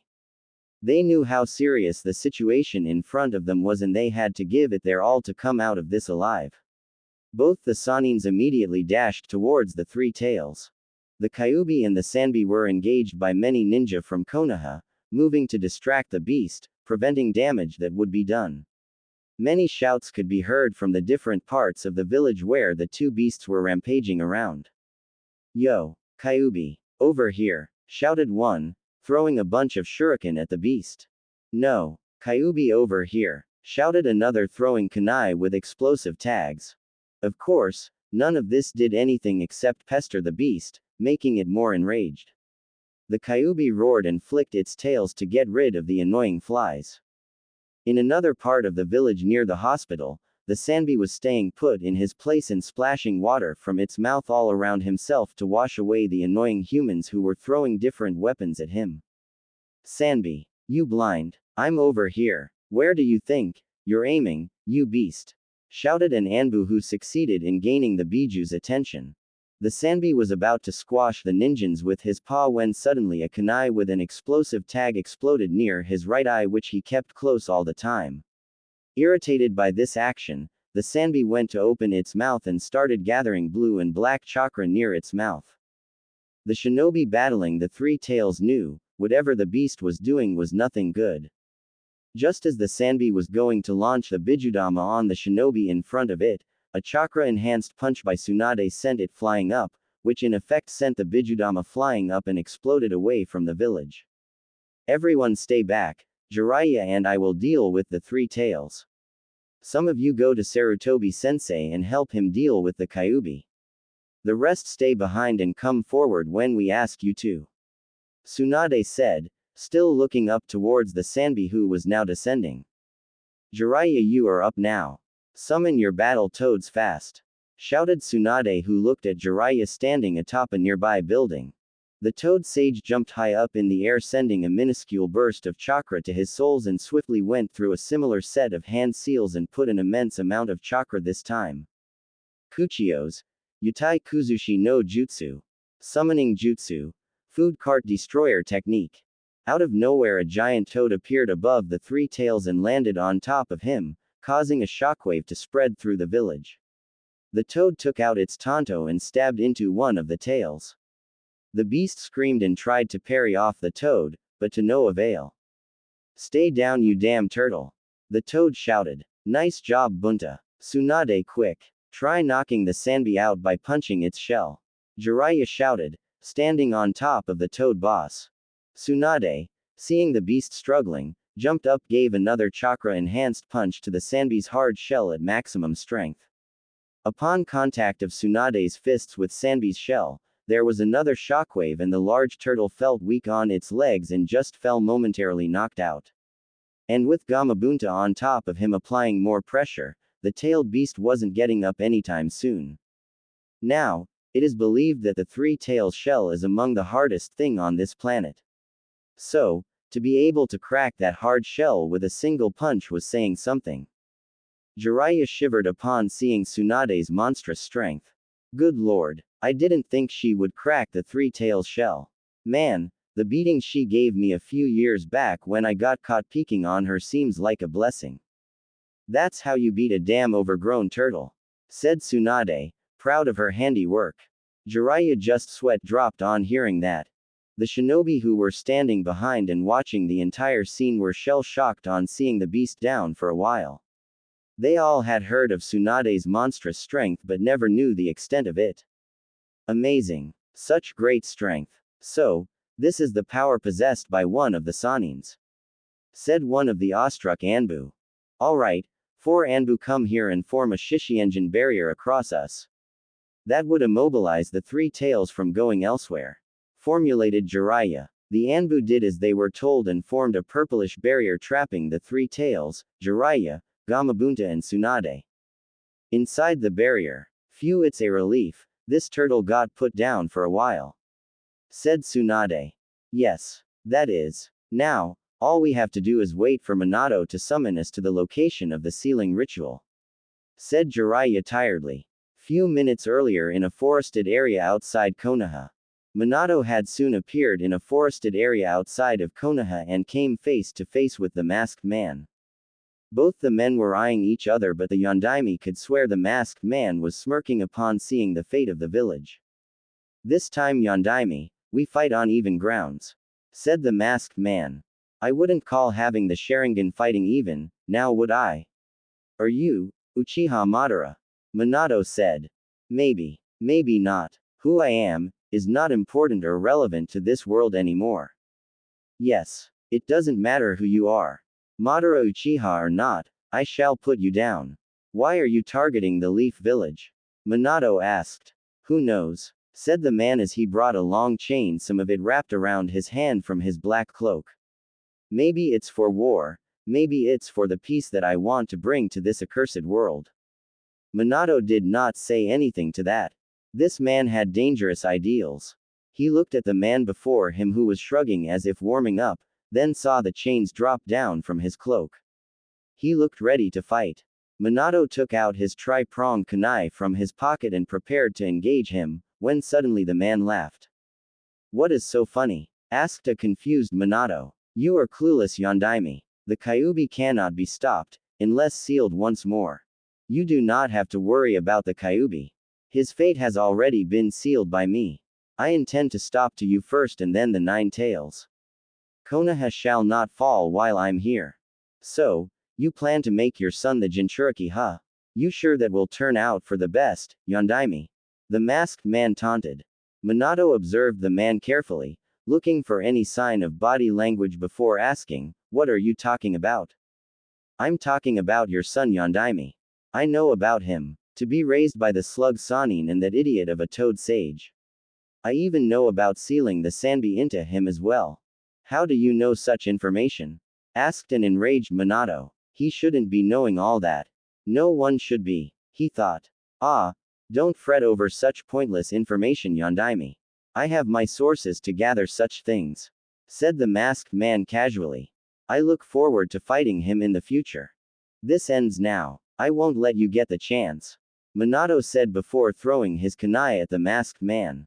The man simply gave a huff of air and let the kunai phase through him, but not before seeing the Yondaime charge towards him, a blue spiraling ball in his right hand. Rasengan. Of course, this attack too simply passed through him.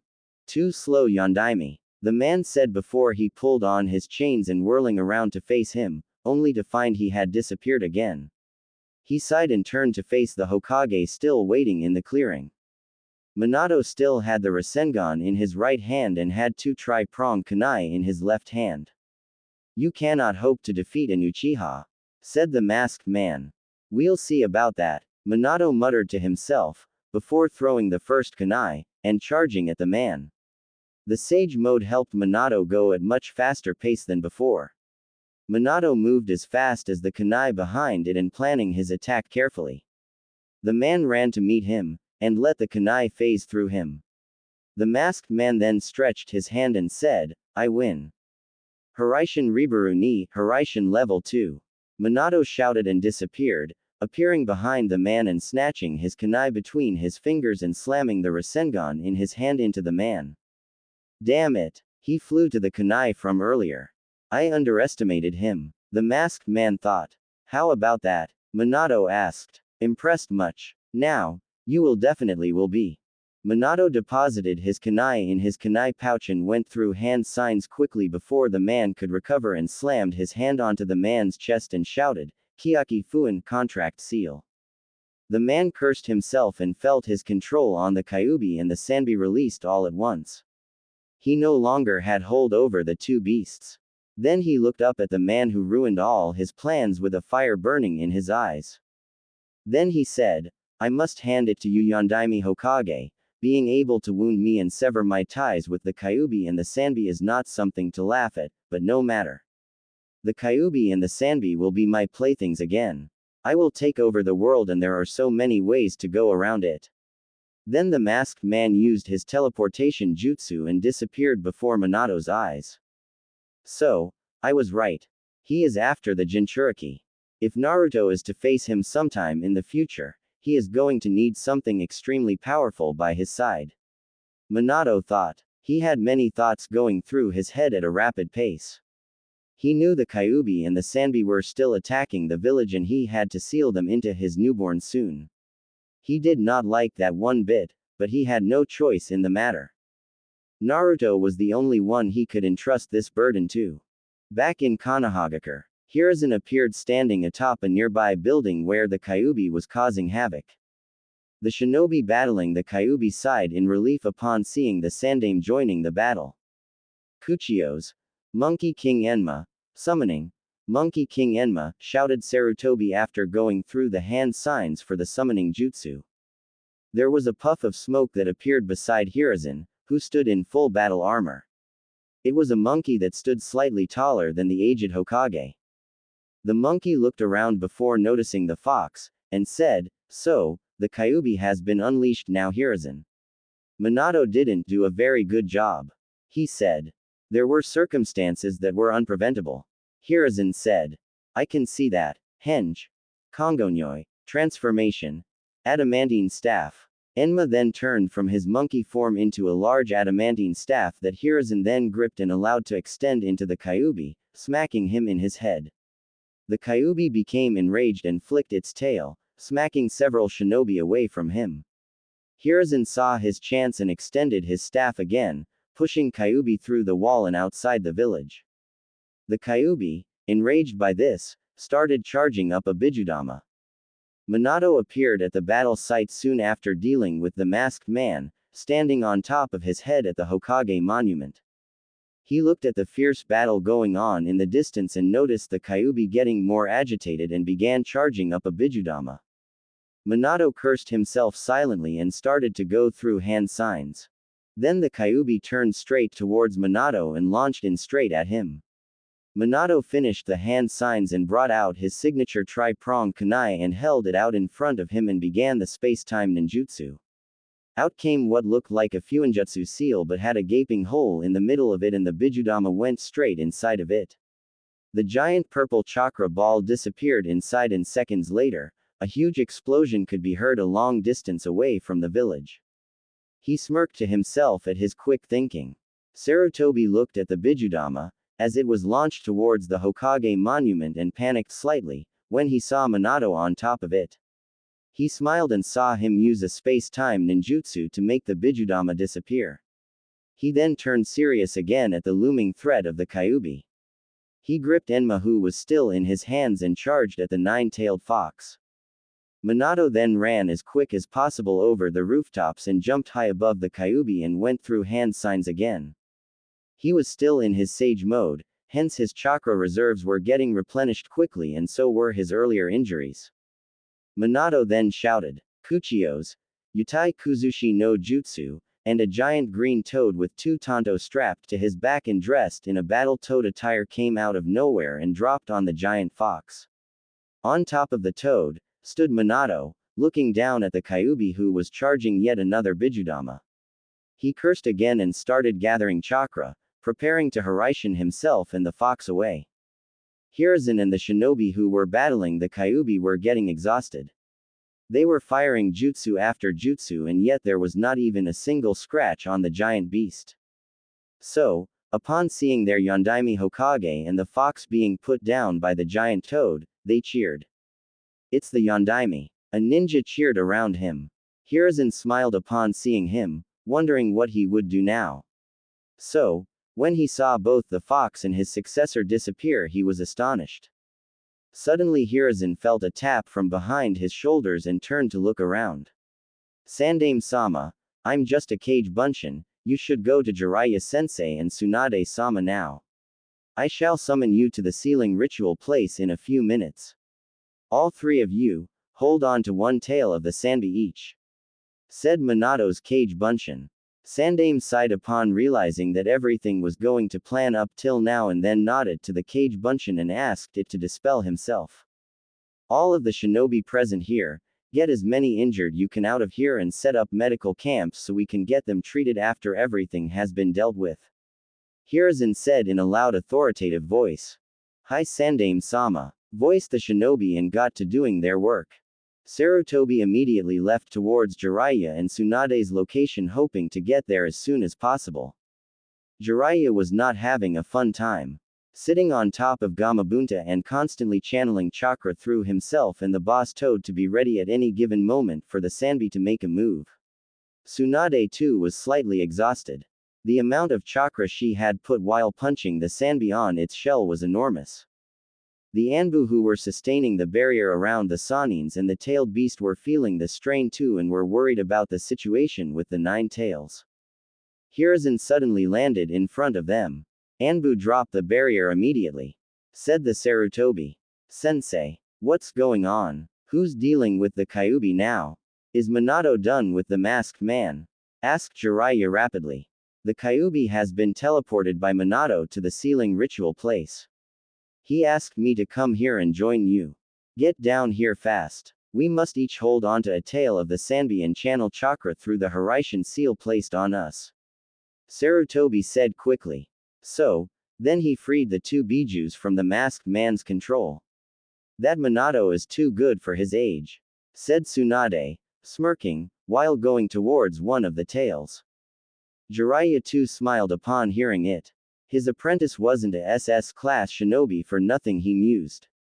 Soon, the 3 Kage-level shinobi caught one of tails of the beast and channeled chakra through the Harashin seal placed on them. The Anbu standing around them were wondering what each of them was doing when suddenly they saw Hiruzen, Jiraiya, Tsunade and the 3 tails disappearing out of their sights. Minato teleported the Kyuubi to the sealing ritual place and immediately fell on his knees panting. He was running dangerously low on chakra now and his sage mode had long since faded. He saw Kushina to the side along with Naruto who was resting on her lap sleeping peacefully. He had a few tears coming from his eyes upon seeing his child. He never wanted all of this to happen to his child. He steeled his resolve then and approached them. "Kushi-chan, it's time. Hold down the Kyuubi with your chakra chains. Then I will summon Jiraiya-sensei, Tsunade-sama and Hiruzen-sama along with the Sanbi here, and we can proceed with the sealing," Minato said somberly. "No, I change my mind. We can't do this to our baby child. Please understand Minato. He's my son, how can we do this?" Kushina shouted as her motherly instincts kicked in. "It's not any easier for me to do this, Kushina. Try looking at it from my point of view. I cannot do it to another child and ask another parent to make this sacrifice. I am the Hokage of this village and I must do what is necessary to look after it. Plus, Naruto, I trust in him. He will grow up to be a fine and powerful shinobi one day. I can feel it. And to fight the masked man, he will need the Biju's help. The masked man was no joke. He was a powerful opponent. I couldn't kill him. He escaped in time, Minato said, looking down. Minato then took Naruto from her arms and Kushina, who was on her knees still feeling extremely weak. She summoned her will to subdue the nine tails through her chakra chains. Minato was panting hard with Naruto in his arms. The Kyuubi was trying all it could to break free of the restraints. Suddenly he felt a pull on the Hiraishin marker he placed on his sensei, Tsunade-sama and Hiruzen. Minato then quickly amassed large amount of chakra and summoned those three along with the three tails, who seemed to be knocked out for the moment.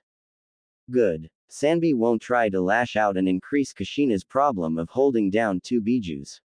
She is already struggling with the Kyuubi, thought Minato. Hiruzen, Jiraiya ran to Minato's side and Tsunade immediately ran to Kushina's. Tsunade put both her hands on Kushina's shoulder and started transferring some of her chakra to her. Kushina felt slightly rejuvenated upon receiving chakra and her hold on the nine tails increased, which infuriated the giant fox to no end. So, Isobu is also here. What is the Yondaime planning to do with us now? Thought the enraged Kyuubi. Minato, are you sure you're up for this? I can still do it in your place, if you want. Jiraiya said sadly, looking at his protege. Yes, sensei. I'm alright. I must do it. It's my job as the Hokage and it is a father's duty to ensure their child's future. Minato said, breathing a bit heavily now. Sarutobi-sama, you must take the mantle of the Hokage back, I suppose, for the time being. There's no one else better for the job now.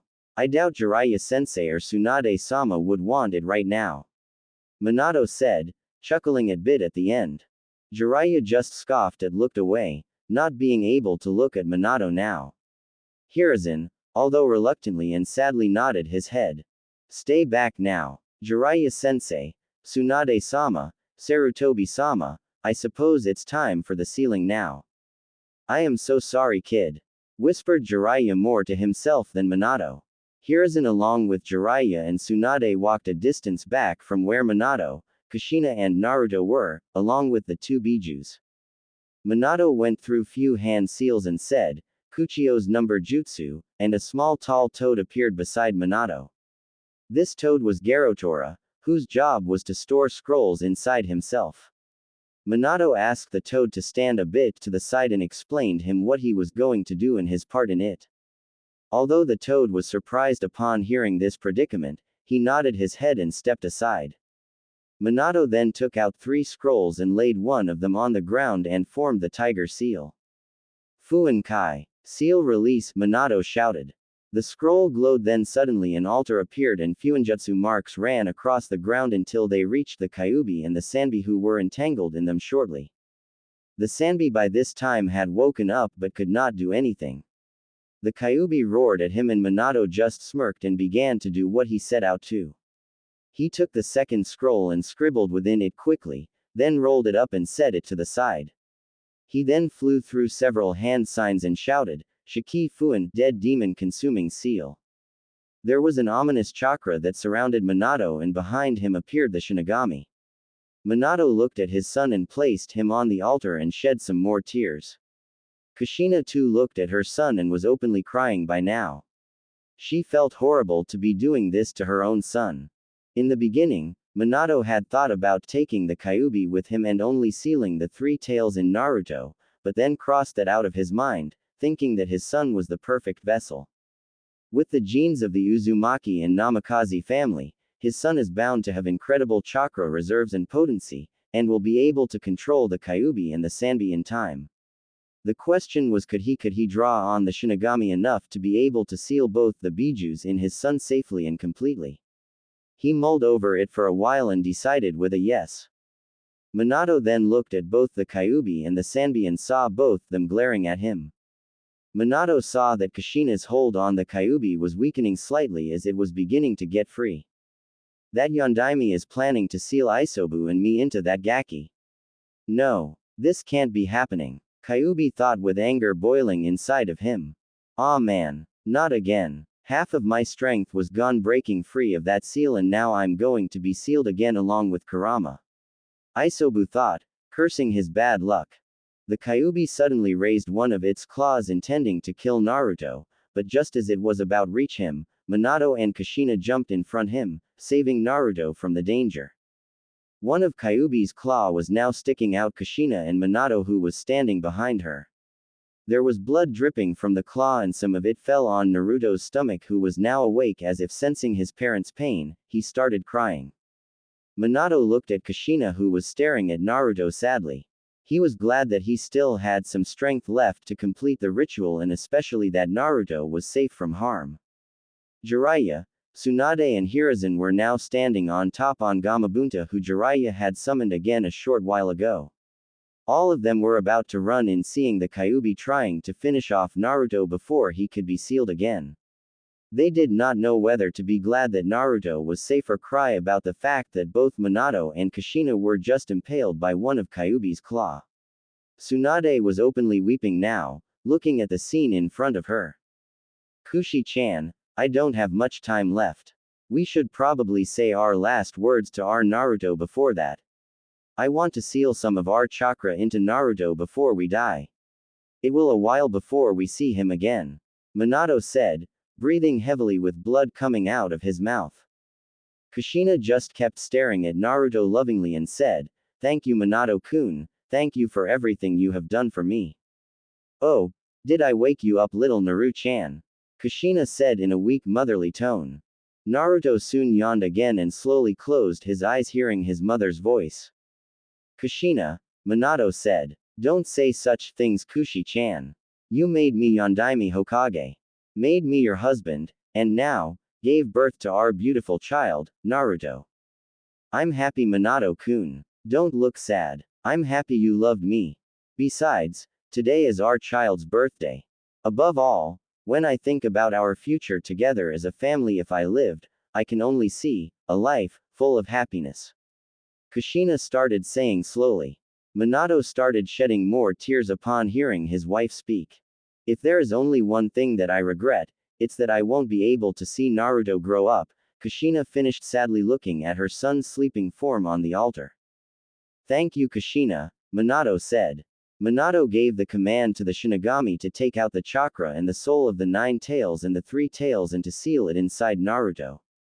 The ominous being put his hand through Minato's soul and stretched his hand towards the Kyuubi and the Sanbian, grabbed their soul and chakra, dragged it inside the newborn baby, and instantly a spiral-looking seal appeared on Naruto's stomach. "It's time to finish the Hake Fuin seal, Kushi-chan," Minato said slowly. "Naruto, don't be picky with your food. Eat lots so you can grow big and strong. Take baths every day and stay warm. And don't stay up late at night. You'll need your sleep.